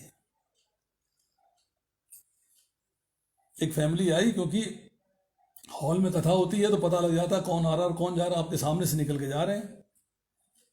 पीछे माताएं बैठी हैं, आगे प्रभु जी बैठे हैं, दोनों के बीच में रास्ता है। दरवाजे से एक फैमिली आई, 2 बच्चे हैं, पति पत्नी हैं, आए और जाके भगवान के आल्टर के पास गए। और जैसे ही अभी वो प्रवेश कर रहे थे, आल्टर बंद हो गया, 9 बज गए थे। उन्होंने देखा कि तो आल्टर बंद हो गया है, कथा चल रही है, कोई भक्त है कथा बोल रहा, मैं बोल रहा था, वो आगे बैठ गए।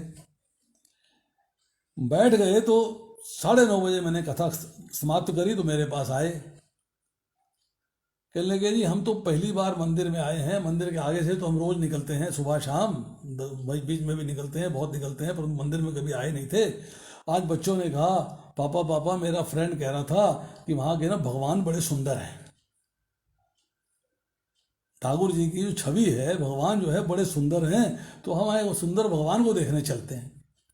और मैं आया तो पट बंद हो गए। आप बताइए, मेरे भाग्य में ही नहीं है दर्शन करने, पर मेरे भाग्य में आपकी कथा सुननी लिखी थी, मेरे को बड़ी अच्छी लगी, तो अब मैं जो है अपना कल आके दर्शन करूंगा।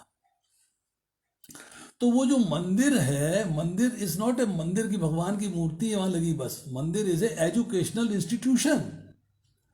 मंदिर जो है इसलिए रखा गया नाम इंस्टीट्यूट ऑफ वैदिक कल्चर,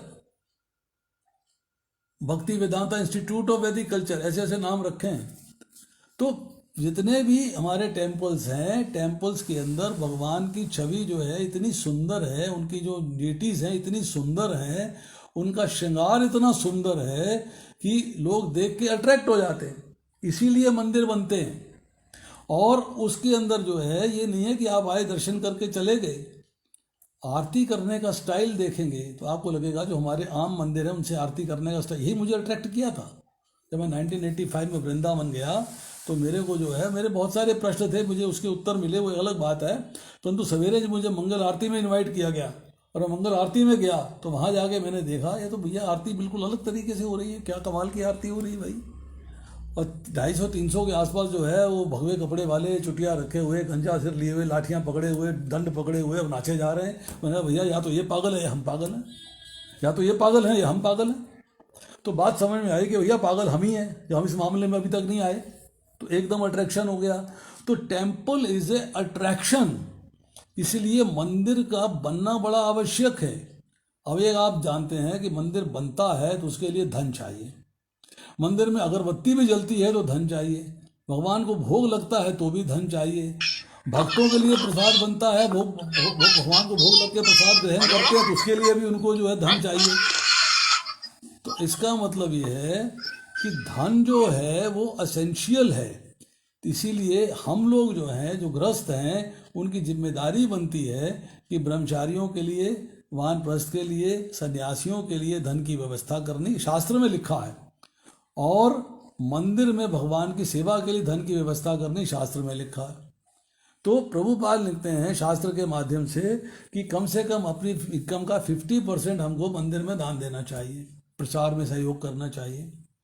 हम आज की समस्या देखते हुए, अब जो करंट सिनेरियो देखते हुए समझते हैं कि 50% बहुत ज़्यादा है, हम अफोर्ड नहीं कर पाएंगे, परंतु जो एंशियंट ओल्ड जो एक प्रिंसिपल रहा है कि आपको अपने धन को 4 भागों में बांटना चाहिए। एक भाग है आप जो है अपने के लिए इस्तेमाल करिए, एक भाग है जो आप भगवान के लिए इस्तेमाल करिए, एक भाग है जो अपने फ्यूचर के लिए इस्तेमाल करिए, और एक भाग है जो अपनी संतान पे इस्तेमाल करिए। तो 4 भागों में आपको बांटना है, 25% ईच। तो वो पार्टी है। चलो हम कह रहे हैं वो भी नहीं करते, तो जो हमारे हम सिखिज्म में देखते हैं कि दशांश है, दशांश 10वां हिस्सा, मतलब इनकम का जो 10% है वो आपको भगवान की सेवा में यूटिलाइज करना चाहिए। वह मंदिर बनाने में इस्तेमाल करें, मंदिर की व्यवस्था चलाने में इस्तेमाल करें, मंदिर में भगवान की पूजा सेवा अर्चना करने में इस्तेमाल करें, या उसको भगवान के नाम के प्रचार में इस्तेमाल करें। वो किसी भी तरीके से इस्तेमाल हो सकता है। अब मुझसे किसी ने एक प्रश्न किया, बहुत पहले की बात है, कि साहब आप जो है अपना जो आप कह रहे हो कि हमें तन देना चाहिए, मैंने कहा अभी तन का भी 10% देना चाहिए, टाइम का भी 10% देना चाहिए। बोले कैसे? मैंने कहा देखिए, मैं जो है सात दिन के अंदर जो है मैं समझता हूँ कि 24 घंटे के हिसाब से अगर मैं डिवाइड करें तो उसका 10% कितना होता है, आप अंदाज लगाइएगा, अप्रॉक्सीमेट लगाइएगा कि अप्रॉक्सीमेटली जो है 24 घंटे के आसपास जो है मुझे भगवान को 10% उसका जो है एक हफ्ते के अंदर देना चाहिए। 24 घंटे का मतलब है मैं लेक्चर देने जाता हूँ, लेक्चर दे के आता हूँ, उसके बाद मुझे वहाँ लेक्चर देना है तो मेरे 4 घंटे लग जाते हैं। अगर मैं एक हफ्ते में 6 लेक्चर देता हूँ तो मेरे 24 घंटे इस्तेमाल हो गए। फिर संडे को मंदिर जाता हूँ, मंदिर सारा दिन रहता हूँ, 8-10 घंटे मेरे वहाँ इस्तेमाल हो गए। तो मैं अगर टोटल काउंट करता हूँ तो महीने के अंत में 25% मेरा समय जो है भगवान की सेवा में व्यतीत हो जाता है।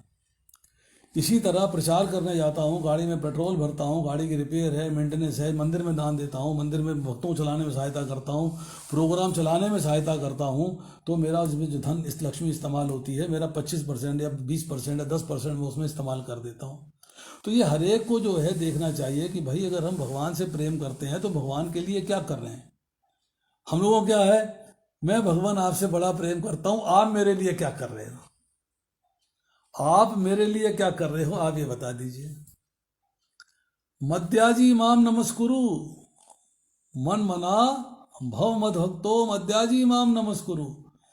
मैं आपका भक्त हूँ मद्याजी, भगवान मेरे हैं, मैं भगवान का हूँ। क्या हुआ, भगवान मेरे हैं तो मेरे लिए क्या कर रहे हैं?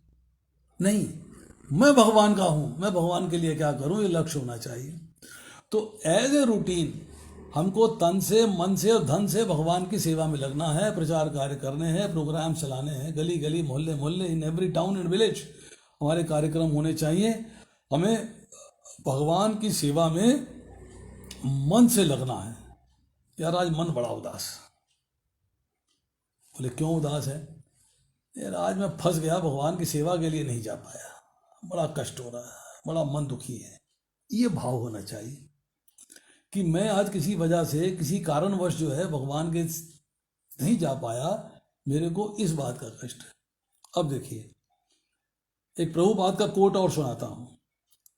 भागवतम के 3 स्कंद के 25वें अध्याय के 16वें श्लोक के परपट में प्रभुपाद लिखते हैं, एक नव दीक्षित भक्त जो नया नया भक्ति में आया है, उसे अभी कोई ज्ञान नहीं है ज़्यादा, वो भगवान के सामने जाता है, मंदिर में मूर्ति के सामने जाता है, हाथ जोड़ता है, आंखें बंद करता है और भगवान से कहता है मैं आपके दर्शनों के लिए आया हूँ, आंखें बंद करके। मतलब ये नहीं कहता आंखें बंद करके, पर कहता मैं आपके दर्शनों के लिए आया हूँ और आप मुझे अपने दर्शन दीजिए।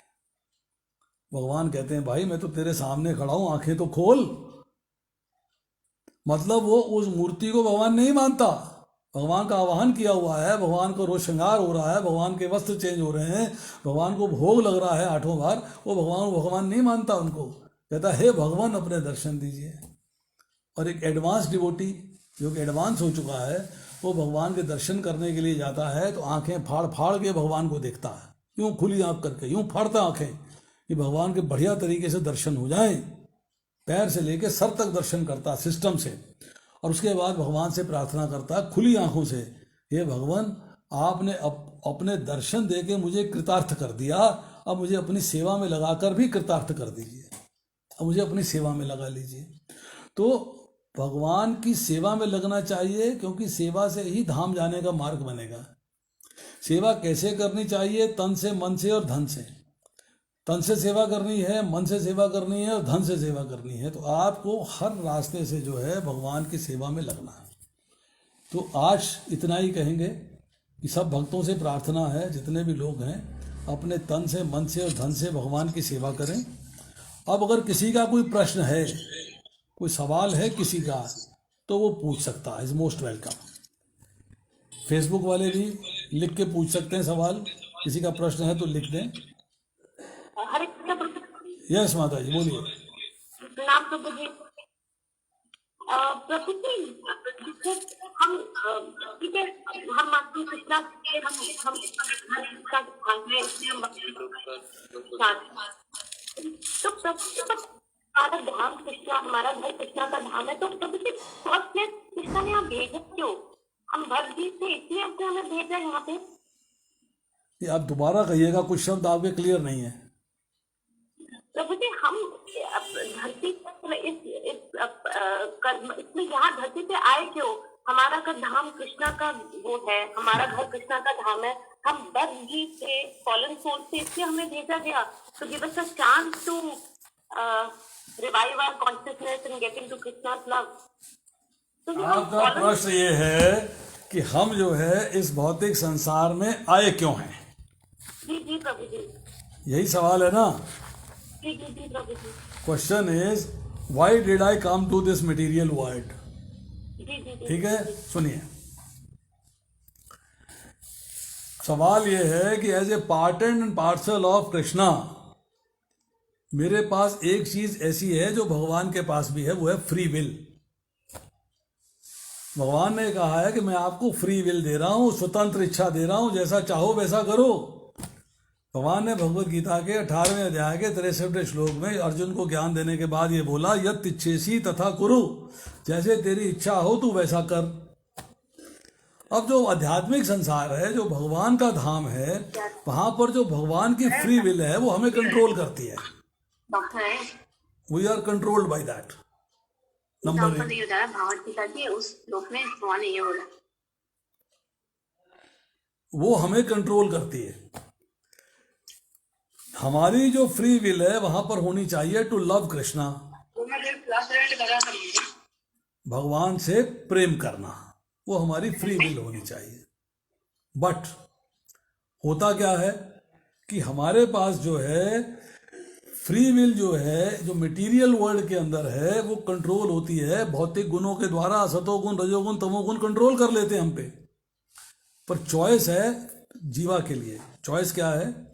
या तो भगवान कृष्ण से प्रेम करे, उनकी सर्व करे, कोई एनवी नहीं हो, कोई मतलब द्वेष नहीं हो, कोई ईर्ष्या नहीं हो, डिजायर हो सर्व करने के लिए, कोई कंपटीशन नहीं है, तो भगवान के धाम में टिका रहेगा। पर अगर उसके मन में कॉम्पिटिटिव स्पिरिट आ गई, एक एनवी आ गई, एक एनिमिटी आ गई, अरे इतना मजे कर रहे हैं मैं क्यों नहीं कर सकता, भाई can't I, very free will है ना, मैं भी उतने ही मजे करना चाहता हूं जितने भगवान कर रहे हैं। ये एक एनवीनेस आ गया, एक एनिमिटी आ गई, एक कॉम्पिटिटिवनेस आ गया, तो क्या होगा कि मैं उनकी सेवा क्यों करूं, मैं तो नहीं करता। अब उसके अंदर जो है एक डिजायर उत्पन्न हो गई है, desire to enjoy as the lord is enjoying. जैसे भगवान एंजॉय कर रहे हैं वैसे ही एंजॉय मैं करना चाहता हूं। बट एक है पौर्णमासी देवी, जिसे कि योग माया कहते हैं, उसका काम है कि भगवान का धाम चूंकि चिंतामणि धाम है, वहां हर डिजायर फुलफिल होती है। तो जैसे ही आपकी डिजायर आई, योग माया ने कहा भाई you want to lord over, तुम जो है एंजॉय करना चाहते हो जैसे भगवान एंजॉय करना चाहते थे, जैसे वो कर रहे हैं एंजॉय, ऐसे तुम भी एंजॉय करना चाहते हो। तो उसका क्या तरीका है कि तुम्हें एक ऐसी जगह भेज दिया जाए जहां पर तुम अपनी मर्जी के मालिक हो, फ्री विल यूज करते हो, एंजॉय करते हो as you like, as you like. तो यहां तो वही रह सकता है जो भगवान की इच्छा अनुसार चलेगा, उनके एंजॉयमेंट के लिए कार्य करेगा, क्योंकि स्पिरिचुअल वर्ल्ड है उसी लिए। तो पर अगर तुम्हें एंजॉय करना है तो तुम्हें जो है यहां से जाना पड़ेगा। तो उन्होंने एक धाम की रचना करी, जिसे कि भौतिक संसार कहते हैं, कि यस अब तुम जो है उस धाम में जाओ और अपनी मर्जी से अपना जीवन जियो, you enjoy as you like, जैसे तुम्हारी इच्छा हो, जैसे तुम्हारी मर्जी हो, जैसे तुम्हारी श्रद्धा हो, ऐसे तुम एंजॉय करो, दैट इज योर चॉइस। अब वो जो है हमारी चॉइस थी एंजॉय करने की, as the lord is enjoying in the spiritual world, Krishna is given us a chance to enjoy in this material world. तो हम इस मटेरियल वर्ल्ड में अब एंजॉय कर रहे हैं। नाउ अब भगवान चाहते हैं कि जो जीव मेरे धाम से चला गया है तो मेरा ही अंश, तो he should come back to me, इसको मेरे पास वापस आना चाहिए। तो उस वापस आने के लिए जब कब आएगा? नंबर 1, जब जीव को अपनी मिस्टेक रियलाइज होगी। जब मिस्टेक रियलाइज होगी, यार मैं कहाँ आके फंस गया, गीता बता रही है भगवान का धाम तो बहुत ही बढ़िया था, मैं वहां से क्यों आ गया भाई, मैं अब उसको रिपीट नहीं करूं, मैं लौट के ना आऊं, पुनरअपि जन्मम पुनरअपि मरणम के चक्र में ना पड़ूं, अब मुझे स्पिरिचुअल वर्ल्ड में वापस जाना है। ये रियलाइजेशन आ गई। अब क्या होता है? अब उसका भगवान के यहाँ जाने के लिए भगवान क्या करते हैं? भगवान करते हैं कि जो उनकी मटीरियल एनर्जी है, दुर्गा जी जिनके पास त्रिशूल है, उनसे कहते हैं कि आप इस कंडीशन सोल को, बद्ध जीव को फ्रस्ट्रेशन में डाल दो, कष्ट दो, दुख दो, तकलीफें दो, ताकि ये मेरे बारे में सोचना शुरू कर दे। दुख में सुमिरन सब करे, सुख में करे ना कोई, जो सुख में सुमिरन करे दुख काहे को होए। एक बचपन से पढ़ते आ रहे हैं दोहा ये। तो भगवान कहते हैं कि इसको दुख में डालो, दुख में डालोगे तो मेरा स्मरण करेगा, तो दुख में नहीं होगा तो मेरा स्मरण नहीं करेगा। फिर उस स्मरण कराने के लिए, वो दुख से निवारण के लिए, दुख से छुटकारा पाने के लिए भगवान जो है अपने शुद्ध भक्तों को भेजते हैं, इस प्योर डिवोटीज को भेजते हैं। प्योर डिवोटीज जो है भगवान के नाम, रूप, गुण, लीला, धाम का वर्णन करते हैं, उसके बारे में बताते हैं, उसके बारे में सुनाते हैं, उसकी कथाएं पढ़ते हैं, हम लोग सब जानते हैं। उससे जो है हमारी जो स्वरूप है, जो रियल पोजीशन है भगवान के दास की, हमको रियलाइज होना शुरू हो जाती है। तब हम भगवान की सेवा करनी आरंभ कर देते हैं। जब सेवा करनी आरंभ कर देते हैं तो भगवान का प्रेम प्राप्त होता है, और भगवान का प्रेम प्राप्त होता है तो भगवान के धाम चले जाते हैं। अब भगवान ने हमको डिवोटीज भेजे, भगवान ने शास्त्र भेजे, शास्त्र भेजे कि आप जो है शास्त्र का अध्ययन करो, शास्त्र से आपको मेरा ज्ञान मिलता है, और इससे जो है आपकी आंखें खुलेंगी। जो बद्ध जीव हैं, जो कंडीशनड जीव हैं, उनकी आंखें खुलेंगी। जब वो ट्रांसडेंटल लिटरेचर पढ़ेगा तो उसकी आंखें खुलेंगी। जब आंखें खुलेंगी तो समझ में आएगा कि आज तक तो मैं अंधकार में था, अंधेरे में था, अज्ञान में था, इग्नोरेंस में था, आज मैं ज्ञान में आना शुरू हुआ हूँ। तो भगवान 4थे अध्याय में यही कहते हैं कि ये ज्ञान रूपी अग्नि समस्त कर्म फलों को जला के भस्म कर देती है। 4.37 ये ज्ञान रूपी अग्नि समस्त कर्म फलों को जला के भस्म कर देती है। पूर्ववर्ती और परवर्ती जो पहले के पेंडिंग बचे हुए हैं भोगने से वो, और जो हमने अभी गलती से कर दिए जिनका भोगना पड़ेगा, वो दोनों को समाप्त कर देती है। फिर भगवान देखते हैं कि जीव जो है अभी समझ नहीं पा रहा है, ये काबू में नहीं आ रहा मेरे भक्तों में, काबू में नहीं आ रहा मेरे ग्रंथों में, तो मैं चलता हूँ। वो स्वयं आ जाते हैं बताने के लिए। इस मटेरियल वर्ल्ड में भगवान इनकारनेशन लेते हैं, अपने आप को प्रकट करते हैं, स्वयं कृष्ण के रूप में प्रकट करते हैं। अलग अलग अपने भगवान में अवतार लिए, और आज कलयुग के अंदर चैतन्य महाप्रभु के रूप में प्रकट आए कि मुझे अवतार लेके लोगों को समझाने जाना है कि मुझे किस तरीके से आपको इस भौतिक संसार से निकल के आध्यात्मिक संसार में पहुंचना।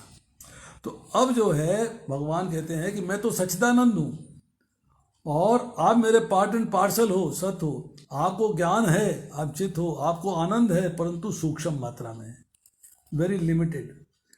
मटेरियल वर्ल्ड में सफरिंग है, तुमने अब समझ लिया है कि मैं इस भौतिक संसार में क्यों आया, ये बात तुम्हारी समझ में आ गई है।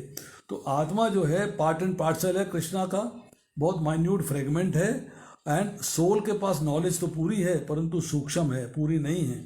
कैसे? जैसे समुद्र में बहुत नमक है और एक गिलास में एक बूंद में कम नमक है तो नमक, नॉलेज तो है परंतु कम है। तो इसीलिए जो है भगवान कहते हैं कि इस स्मॉल पोर्शन ऑफ नॉलेज को मॉडिफाई करने के लिए, संवारने के लिए, सुधारने के लिए आपको ग्रंथ मिले हैं, आपको भक्तों का संग मिला है, आपको मेरे डिवोटीज मिले हैं जो मैंने भेजे हुए हैं, आपको मेरे दर्शन मिले हैं, अट्रैक्शन दे रहे हैं मेरे दर्शन होने के नाते।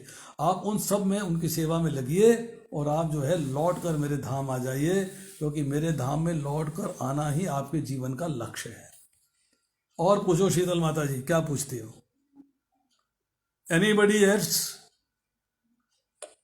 थैंक यू प्रभु जी, thank you so much. Hare Krishna प्रभु जी। यस प्रभु। हरे प्रभु कृष्ण जी, प्रभु जी। जब जीव भगवान के धाम से ईर्ष्या और द्वेष करने के कारण इस जगत में आता है, तो उस धाम की महिमा के कारण बाय डिफॉल्ट वहां पे ये चीजों का अभाव क्यों नहीं होता? क्यों ये चीजें वहां मौजूद है? देखिए ऐसा है, उसका भी एक कारण है। कारण समझिए क्या है। दिल्ली ने क्रिकेट की टीम तैयार कर दी, खेलना है, किसके साथ खेलेगा? दूसरी टीम होनी चाहिए ना। तो भगवान ने जो जीवों की रचना करी है वो अपने एंजॉयमेंट के लिए करी है। और एंजॉयमेंट कब होती है? पति और पत्नी के अंदर, प्रेमी और प्रेमिका के अंदर जो एंजॉइंग क्षण कब होता है? सबसे आनंद मिलन में नहीं है, सबसे आनंद है विरह में। आनंद जो है विरह में होता है। जब विरह होता है तो आनंद होता है, हर समय स्मरण होता है, हर समय मेमोरी होती है। तो ये भगवान की लीला है, भगवान इसको एंजॉय कर रहे हैं कि किसी तरीके से मेरा विरह होगा, विरह के बाद फिर मिलन होगा, फिर एंजॉयमेंट आएगी। तो भगवान ये खेल रहे हैं, फ्री विल दिया है। फ्री विल में भगवान ने एक बात कही है कि तेरी फ्री विल के ऊपर मैं ऑब्स्टेकल नहीं लगाऊंगा, ऑब्स्ट्रक्शन नहीं लगाऊंगा। You can think as you like, you can act as you like, you can work as you like. नहीं तो फ्री विल क्या रही है? भगवान ने कंट्रोल कर ली। तो अगर भगवान के धाम में रहकर भी फ्री विल जो है उन्हीं के द्वारा कंट्रोल्ड है, तो फिर फ्री विल क्या हुई? फ्री विल नहीं हुई। फ्री विल का मतलब है you are free to act, free to think, free to plan, free to enjoy and free to think and work according to that. यही भगवान ने कहा। अर्जुन के सामने रथ पे बैठे, अर्जुन हाथ छोड़े खड़ा, इससे ज्यादा क्या चाहिए? फिर भी भगवान कहते हैं यत् इच्छसि तथा कुरु, ज्ञान दे दिया भाई, तेरी जैसी इच्छा तू वैसे कर। कहते नहीं, खबरदार अपनी मर्जी से काम किया तो मेरी मर्जी से चलो। नहीं, ये मेरा परम आदेश है, subject to you follow it and you will get to my abode. भगवान की लीला को समझना बड़ा आवश्यक है प्रभु जी। हरे कृष्ण प्रभु जी। हरे कृष्णा। यस माता जी बोलो। प्रभु जी, जैसे हम कहते हैं not even a blade of grass moves without the consent of Krishna, तो जो डेली एक्टिविटीज हमारी लाइफ में होती है उसको कृष्णा ही गवर्न करते हैं क्या? देखिए, ब्लेड ऑफ ग्रास की जब आपने बात करी तो मैं हाँ जी। आपको उसके बारे में बता देता हूं थोड़ा सा। अधिष्ठानम तथा कर्ता कर्णम च पृथक विधम विद्वाश्च पृथक चेष्टा देवम शैवात्र पंचमम। भगवान ने कहा कर्म का स्थान अर्थात शरीर, कर्म का कर्ता अर्थात आत्मा, विभिन्न इंद्रियां अर्थात जो आपकी कर्म की और ज्ञान की इंद्रियां हैं, और अनेक प्रकार की चेष्टाएं उनके द्वारा किए गए एक्शंस, और परमात्मा, ये 5 कर्म के कारण हैं। तो मैं आपको लेक्चर भेजूंगा 18.14 का, मैंने लेक्चर दिया था छावला में, सूतकिंकर प्रभु जानते हैं। आप जो भी सोचते हो, जो भी कार्य करते हो, जो भी प्लान करते हो, उस कार्य को करने के लिए आपने जब किया तो अल्टीमेट जो परमिटर है, वो परमिटर कौन है? वो है कृष्ण स्वयं। वो आपको परमिट करते हैं। कल जो है एक प्रश्न उठा था, प्रेम कांता प्रभु ने किया था, मैं उसका फिर दोबारा से पढ़ के बताता हूं। उपद्रष्टानुमंता च भर्ता भोक्ता महेश्वरा परमात्मेति चापयुक्तो धेनस्मिन् पुरुषः परा। इस तरह तो भी इस शरीर में एक अन्य दिव्य भोक्ता है जो ईश्वर है, परम स्वामी है, परम साक्षी है और अनुमति देने वाले के रूप में विद्यमान है, और जो परमात्मा कहलाता है। वो परमिटर हैं, अनुमंता हैं, अनुमति देते हैं। अगर आपके मन के अंदर गलत काम करने की बात आ गई है तो उसकी भी अनुमति भगवान देते हैं। तो डेली एक्टिविटीज है, उसकी अल्टीमेट परमिटर, कोई भी आप एक्शन करते हो उसकी अनुमति देने वाले भगवान हैं। चाहे डेली रूटीन एक्टिविटीज़ हैं, चाहे स्पेशल एक्टिविटीज़ हैं, चाहे सुपर स्पेशल एक्टिविटीज़ हैं, चाहे कर्म है, चाहे विकर्म है, चाहे जो भी है कर्म है, जो भी कार्य आप करते हो वो आपका बता दिया है ना। स्थान अर्थात शरीर, कर्ता अर्थात आत्मा, इंद्रियां, चेष्टाएं और परमात्मा 5 कारण हैं। तो 5 कारणों में से जो पंचम कारण है वो परमिटर है, वो भगवान परमिशन देते हैं, यस डू इट। आपको बोलते नहीं, वो परमिशन है तो आप कार्य कर दोगे, परमिशन नहीं है तो नहीं करोगे। प्रभु जी इस नमस्कार प्रभु जी। थैंक यू प्रभु जी, थैंक यू। क्वेश्चन में एक मेरा क्वेश्चन आता है कि जब हमें परमिशन वहां से मिलती है हर चीज करने की, तो हम कोई भी एक्ट कर रहे होते हैं और उस एक्ट हमें नहीं करना, वो मालूम है कि उसको करने के बाद we will not feel good, और फिर भी हम उस एक्ट को कर देते हैं, तो वो परमिशन कहाँ से आई? और बाद में हम ये रियलाइज करते हैं कि शायद हमने वो गलत किया, तो वो सही और गलत कैसे पता चलेगा? बिकॉज जो हमारे इस मटेरियलिस्टिक वर्ल्ड में जो हमारे साथ लोग रहते हैं, रिलेटिव्स हैं, वो हमें बार बार याद दिलाते हैं कि जो तुमने किया था दैट वाज नॉट राइट, तुम्हें ऐसे नहीं करना चाहिए था। लेकिन जो एक्ट हमसे करवा दिया गया, जो हमसे हो गया, या हमें वो डिसीजन नहीं लेना था लेकिन फिर भी हमने वो काम किया, अल्टीमेटली बहुत कोशिश की कि वो ना हो, लेकिन फिर भी वैसा ही हुआ। आप कौन बोल रही हैं? निधि निधि जी। देखिए निधि जी, भगवान 3 अध्याय में कहते हैं, अर्जुन ने पूछा प्रश्न, अथा केना प्रयुक्तो अयम पापम चरति पुरुषः अनिच्छनापि वार्ष्णेय बलादिव्य नियोजितः। अर्जुन ने पूछा, हे कृष्णवंशी, मनुष्य ना चाहते हुए भी पाप कर्मों के लिए प्रेरित क्यों होता है? ऐसा लगता है कि उसे बलपूर्वक उसमें लगाया जा रहा है। भगवान ने उत्तर दिया है, कामेशा क्रोधेशा रजोगुण समुद्भव महाशनो महापापमा विद्यन में ही वैरिणम। श्री भगवान ने कहा, अर्जुन, इसका कारण रजोगुण के संपर्क से उत्पन्न काम है, जो बाद में क्रोध का रूप धारण करता है, जो संसार में सर्वभक्षी पापी शत्रु है। अब समझिएगा बात। भगवान ने 2 अध्याय में 54वें श्लोक से लेके 72वें श्लोक तक चर्चा करी है स्थित प्रज्ञ की। स्थित प्रज्ञ मीन्स जिसकी बुद्धि स्थिर है, जिसकी बुद्धि स्थिर है, स्थित प्रज्ञ की चर्चा करी।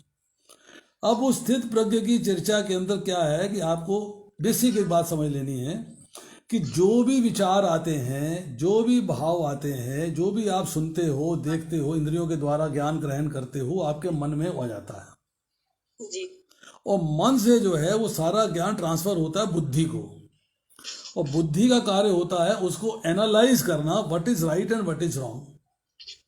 और स्थित प्रज्ञ का मतलब है बुद्धि स्थिर हो जानी, अर्थात बुद्धि में डिस्क्रिमिनेटरी पावर जो है स्थिर हो जाए। यू शुड बी डिस्क्रिमिनेट कि क्या सही है, क्या गलत है, क्या सत्य है, क्या असत्य है, क्या करनी है, क्या करनी है, क्या झूठ है, क्या नहीं है।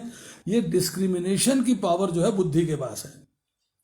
अब बुद्धि डिस्क्रिमिनेट करी या बुद्धि नहीं काम कर रही है आपकी, आप डिस्क्रिमिनेट नहीं कर पाए, अब स्थित प्रज्ञ नहीं हो, अब डिस्क्रिमिनेट नहीं कर पाए, अब आपने एक गलत डिसीजन ले लिया। अब देखिए, दुर्योधन जो है ये कहता है मैं जानता हूं कि धर्म क्या, महाभारत पढ़िएगा मिलेगा आपको।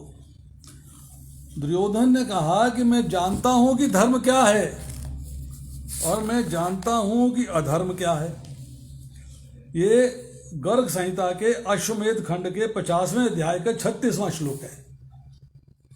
दुर्योधन ने कहा, मैं धर्म को जानता हूं, उसमें मेरी प्रवृत्ति नहीं होती, मैं अधर्म को भी जानता हूं, उससे मेरी निवृत्ति नहीं होती। मतलब अधर्म को जानता हूं, उससे छुटकारा नहीं होता, धर्म को जानता हूं, उसको करने को मन नहीं करता।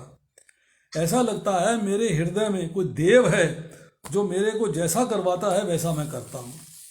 Means there is something. वो देव कौन है? देव, यहां देव की चर्चा भगवान ने भगवत गीता में करी, वो है कामना। जो डिजायर है वो आपको कंपेल करती है कि आप गलत कार्य कर बैठेंगे, पाप का कार्य आपसे हो जाएगा।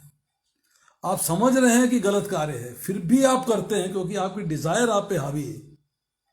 यही भगवान 2 अध्याय के 60वें श्लोक में कहते हैं, यत्ता है भी कौनते पुरुषस्य विपिष्टता इंद्रियानी प्रमाथीनी हरंती प्रसबम बना। कि हे अर्जुन, ये इंद्रियां इतनी प्रबल और वेगवान हैं, ये उस विवेकी पुरुष के मन को भी हर लेती हैं जो उन्हें वश में करने का प्रयत्न कर रहा हो।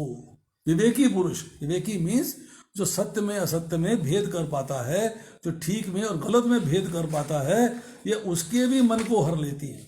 और फिर यही कहा, इंद्रियानाम ही चरताम यत्मनु अनुविधीयते तदस्य हरति प्रज्ञाम वायु नावम इवंभसी जिस प्रकार पानी में तैरती नाव को प्रचंड वायु दूर बहाकर ले जाती है, उसी प्रकार विचरणशील इंद्रियों में से कोई एक जिसपे मन निरंतर लगा रहता है मनुष्य की बुद्धि को हर लेती है। आपकी बुद्धि फेल हो गई, आपकी इंटेलिजेंस खत्म हो गई, क्योंकि आप फैसला नहीं कर पाए क्या ठीक है क्या गलत है, क्योंकि आपकी इंद्रियों ने उसे कंट्रोल कर लिया। रिवर्स गियर लग गया है। फ्रंट गियर लगने के बजाय कि आपकी इंद्रियों से मन इंद्रियों को कंट्रोल करता है, मन को बुद्धि कंट्रोल करती है, और बुद्धि को सवारी कंट्रोल करती है। वो कंट्रोल ना करके उल्टा हो गया है कि आपकी इंद्रियां मन को कंट्रोल कर रही है, मन बुद्धि को कंट्रोल कर रहा है, बुद्धि जो है वो सवारी आत्मा को कंट्रोल कर रही है। रिवर्सल चल गया। तो ये जो चीज़ें हैं ये समझने वाली हैं कि हम क्यों नहीं कर पाते। और भगवान ने कहा तू गलत करेगा डो, तू ठीक करेगा डू, पर तेरे को पहले जो है ये सारी चीज़ें समझनी है कि I have given you art of discrimination in the form of intelligence. Use intelligence and then you will succeed. और बताइए। हरे कृष्णा प्रभु जी, मेरा क्वेश्चन ये है थैंक कि यू। जैसे हमारे जैसे और भी धर्म इस धरती पे हैं। हेलो। हाँ हाँ, पूछिए पूछिए। जी, तो क्या उन सभी लोगों की प्राप्ति अपने अपने भगवान, जैसा आपने बताया अभी कि हमें अपने भगवान के धाम में प्राप्ति होगी, तो क्या जैसे क्रिश्चियन है वो क्रिश्चियन वाले धाम में जाते हैं, या फिर जो सिख है वो सिख वाले में जाते हैं, मुसलमान है या मुसलमान में जाते हैं, या फिर ये लोग गलत कर रहे हैं या फिर रास्ता भटक गए हैं, मतलब इनका क्या होना है अंततो गत्वा? देखिए, आप शास्त्र पढ़िएगा, खासतौर पे जब पुराण पढ़ते हैं, महाभारत पढ़ते हैं, रामायण पढ़ते हैं, तो आपको जो है असुरों की चर्चा आती है। असुरों की, असुर का मतलब है जो देवता नहीं है, जो देव नहीं है, जो सुर नहीं है, वो असुर है। असुर का एक मीनिंग और होता है। असु का मतलब होता है प्राणों का पोषण करने वाला। जो अपने प्राणों का पोषण करता है, बी इट एनी कॉस्ट, उसको कॉस्ट की चिंता नहीं है, अर्थात वो उसके लिए कुछ भी करने के लिए तैयार है। He can do any damn thing for it, but he should enjoy, उसको एंजॉय करना है। यही जो है आसुरी प्रवृत्ति वालों के गुणों के बारे में 16वें अध्याय में चर्चा करी गई है। दंभ, दर्प, अभिमान, क्रोध, परुषता और अज्ञान, ये आसुरी स्वभाव वालों के गुण हैं। मतलब वो जो है अपने अपनी एंजॉयमेंट के लिए, अपनी सेंस ग्रेटिफिकेशन के लिए कोई भी अधर्म का कार्य करने के लिए तैयार है। अब देखिए, जो अधर्म का कार्य करेगा वो धाम में कैसे जाएगा, सोचने की बात है। जब आप जीव हत्या करोगे तो धाम में कैसे चले जाओगे? तो क्या उन पे भी ये सारे कर्म लागू हो रहे हैं? बिल्कुल, हर एक जीव पे है। देखिए, आप समझिए, आप बात एक बेसिक फैक्टर समझ लीजिए। आप स्कूल में बच्चा भर्ती हुआ तो 10वीं क्लास तक कॉमन सब्जेक्ट्स थे, कॉमन थे ना। साइंस भी पढ़ता है, आर्ट्स भी पढ़ता है, इकोनॉमिक्स भी पढ़ता है, सिविक्स भी पढ़ता है, बायोलॉजी भी पढ़ता है, फिजिक्स भी पढ़ता है, केमिस्ट्री पढ़ता है, इंग्लिश पढ़ता है, मैथ्स पढ़ता है, हिंदी, संस्कृत, जो भी पढ़ता है, मतलब कॉमन सब्जेक्ट है सबके लिए। 8वीं तक है, 10वीं तक है, जो भी आजकल का सिस्टम है। जब आप उससे आगे जाते हो तो then you specify yourself कि मुझे डॉक्टर बनना है तो भैया बायोलॉजी पढ़नी जरूरी है, इंजीनियर बनना है तो मुझे मैथमेटिक्स चाहिए, अगर मुझे आर्ट्स पढ़नी, ह्यूमैनिटीज़ पढ़नी है तो मुझे सिविक्स पढ़नी है, इकोनॉमिक्स पढ़नी है, मुझे इंग्लिश पढ़नी है तो इंग्लिश ऑनर्स करनी है वगैरह। आपको अलग अलग आपकी डिविजन्स हो जाती हैं। तो इसी तरह जितने प्रवर्तक हुए हैं उन्होंने बताया कि भाई इसको फॉलो करो तुम्हें ये मिलेगा, and they are happy with that, they are very happy, वो उसको फॉलो कर रहे हैं। वो डाइवर्सिफिकेशन हो गया समय पाकर। जब बच्चा पैदा होता है उसके लिए कुछ नहीं होता, उसको कुछ ज्ञान नहीं होता, उसे he is absolutely ignorant of everything.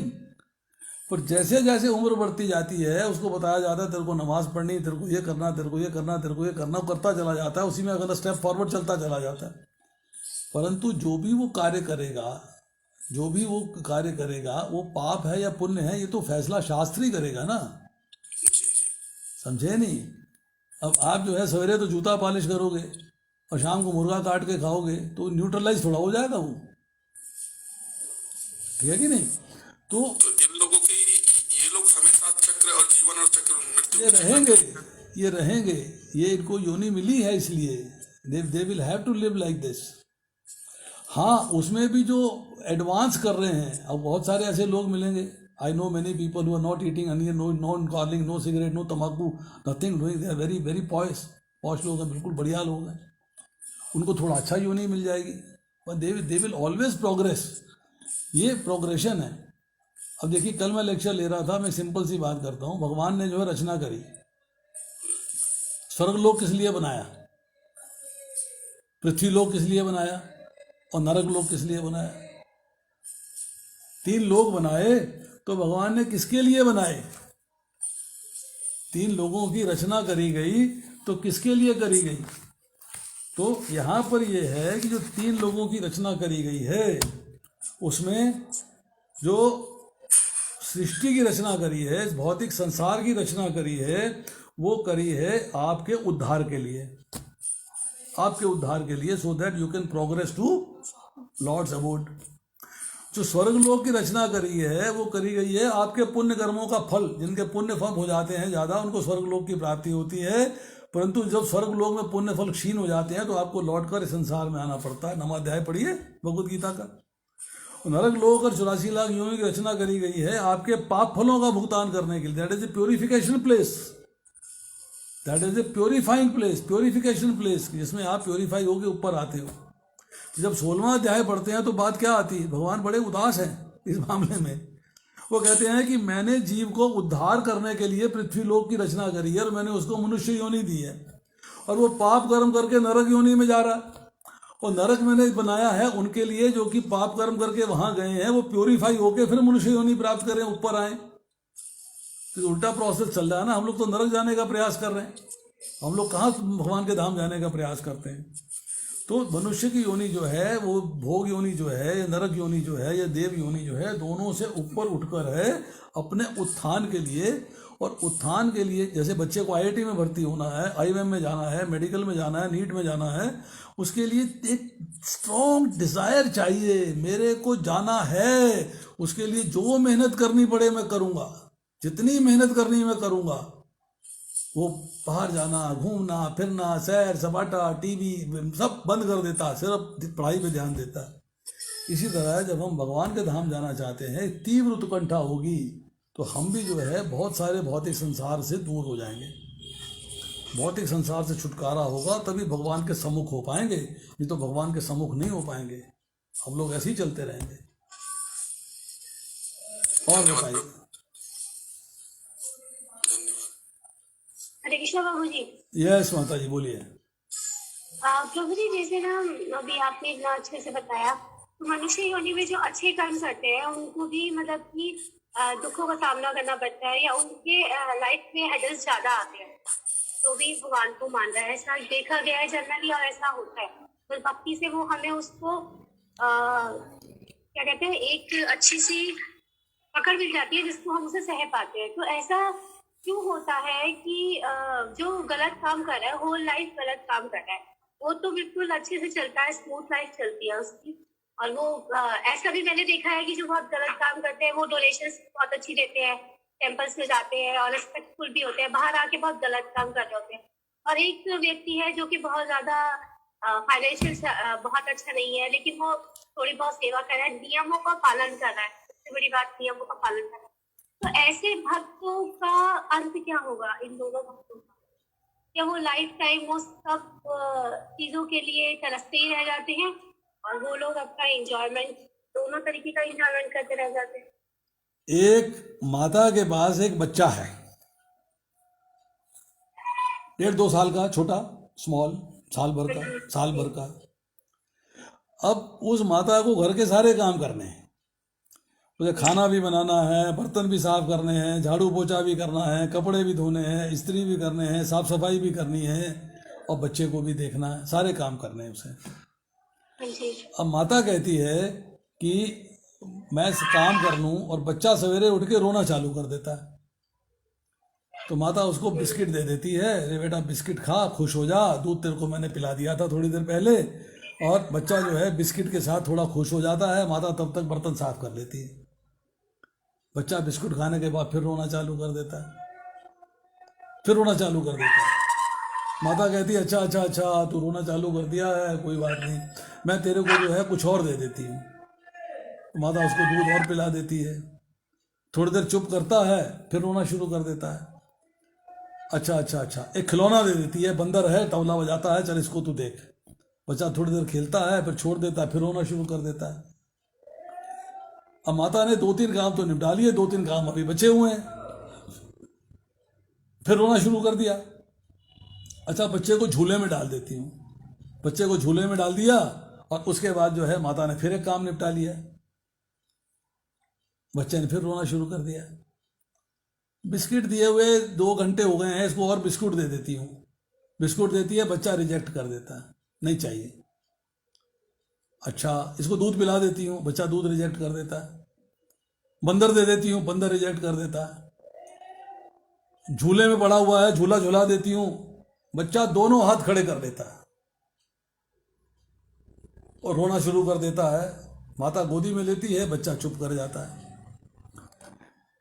भगवान ने आपको मकान मांगा, मकान दे दिया, बंगला मांगा, बंगला दे दिया, कार मांगी, कार दे दिया, आपको फार्म हाउस मांगा, फार्म हाउस दे दिया, धन मांगा, धन दे दिया, लक्ष्मी मांगी, दो चाहे मांगते गए, देते गए। भगवान कब प्राप्त होंगे? जब ना बंगला चाहिए, ना गाड़ी चाहिए, ना सामान चाहिए, मुझे कुछ नहीं चाहिए। मुझे क्या चाहिए? भगवान, केवल आप चाहिए, बस। जैसे बच्चा कहता, माँ मुझे अब तू चाहिए, मुझे झूला नहीं चाहिए, मुझे तबला नहीं चाहिए, मुझे बंदर नहीं चाहिए, मुझे दूध नहीं चाहिए, मुझे बिस्किट नहीं चाहिए, मेरे माँ केवल तू चाहिए। जब वो स्थिति आती है, भगवान कहते हैं कि तुझे मुझसे दूर रहना है ना, तू खूब ले पैसा, खूब धन ले, खूब मौज मिला ले, बड़ी बड़ी गाड़ियां ले, पर मुझसे दूर रह, तो मेरे धाम नहीं आ सकता। मेरे धाम तभी आएगा जब तुम मुझे चाहेगा, तो जब मेरे से प्रेम करेगा, मैं उसे रेसिप्रोकेट करूंगा, तब मैं तुझे अपने धाम में लूंगा। यहाँ मेरा एक सवाल आता है, कल मैंने प्रेम कांता प्रभु को सवाल किया था, ये बैठे थे कल भी मेरी कथा में, कि भगवान की दया में और भगवान की कृपा में क्या अंतर है? दया किसे कहते हैं और कृपा किसे कहते हैं, इसका आप उत्तर ढूंढ के रखिएगा। If by chance I get a chance to speak again, अगर दोबारा कभी मौका मिलेगा तो मैं आपको इसका उत्तर दूंगा कि भगवान की दया क्या होती है और भगवान की कृपा क्या होती है। What is the difference between two? मुझे मैं थोड़ा सा आंसर दूं इसका? कहिए, बोलिए, मोस्ट वेलकम। प्रभु, दया तो ये होती है कि भगवान ने दया करके हमें मटेरियलिस्ट चीजों में हर एक चीज दे दी, जैसे जैसे जो हमने मांगा, थोड़ा जोर से बोलिए। गाड़ी, जो हमने मांगा वो हमें दे दिया, पैसा, गाड़ी, बंगला, सब कुछ दे दिया। ये तो हुई दया। और कृपा हुई जो उनकी भक्ति मिली, उनका प्रेम मिला, उनका भक्तों का संग मिला, ये एक तरीके की कृपा हुई। देखिए, बहुत अच्छा आंसर है, मैं थोड़ा सा मॉडिफाई करता हूं। एक व्यक्ति को आपने देखा जो बड़ा गरीब है, कंबल नहीं है उसके पास, आपने कंबल दे दिया, स्वेटर नहीं है स्वेटर दे दिया, कपड़े नहीं है कपड़े दे दिए, खाना नहीं है खाना दे दिया, तो आप उससे दया कर रहे हो। पहले करुणा जागृत हुई, कंपैशन, करुणा जागृत होने के बाद आपने उसको जो है उस पर दया कर दी, भाई इसको जो दे दो यार, इसको बड़ा गरीब आदमी है, भूखा है, खाना दे दो, इसको कपड़े दे दो, कंबल दे दो, ये दे दो, कुछ पैसा दे दो, आपने दया कर दी। मतलब वो आपको, उस व्यक्ति को एंजॉय करने में आसानी हो गई। भगवान जब आपको भौतिक संसार को एंजॉय करने के साधन देते हैं तो भगवान की दया है आप पे, उनकी दया है। वो आप पे दया कर रहे हैं कि आप इस मटेरियल वर्ल्ड के अंदर, इस भौतिक संसार के अंदर आप एंजॉय कर सकें। आपको सामान दिए जा रहे हैं, आपको एंजॉयमेंट के लिए सामान दिए जा रहे हैं। बट अब भगवान कहते हैं कि इस व्यक्ति को मैंने अपने धाम में लेके आना है, he has to come back to my abode, जहां से गया है। तो इसके लिए कैसे आएगा? जो मैंने आपको अभी बताया कि भगवान जो है उसके लिए कष्ट अरेंज करते हैं, डिफिकल्टीज अरेंज करते हैं। जब डिफिकल्टीज अरेंज होती हैं वो भगवान की कृपा है, क्योंकि अब भगवान आपको अपने धाम लेके जा रहे हैं। तो भगवान अपने धाम में लेके जाते हैं तो वो कृपा है। भगवान आपको इस धाम में रहने के लिए सुविधाएं देते हैं तो वो उनकी दया है।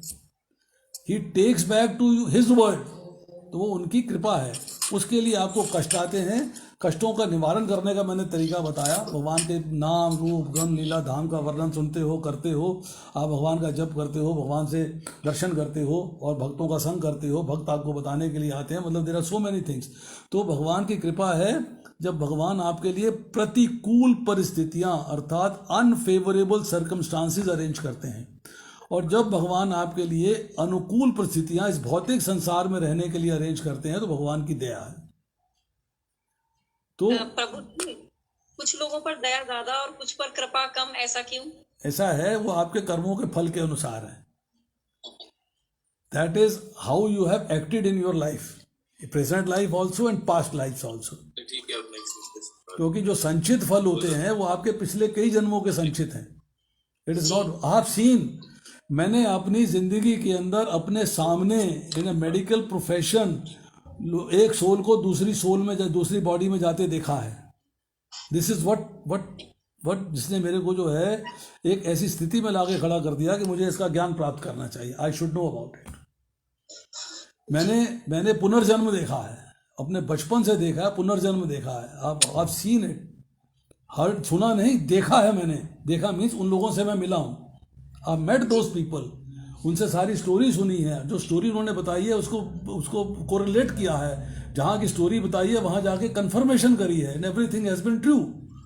तो ये सारी बातें जो है जीवन में समझने के बाद, being a doctor, I turn कि मुझे भगवत गीता पढ़नी चाहिए, सुननी चाहिए और सुनानी चाहिए। हरे कृष्णा।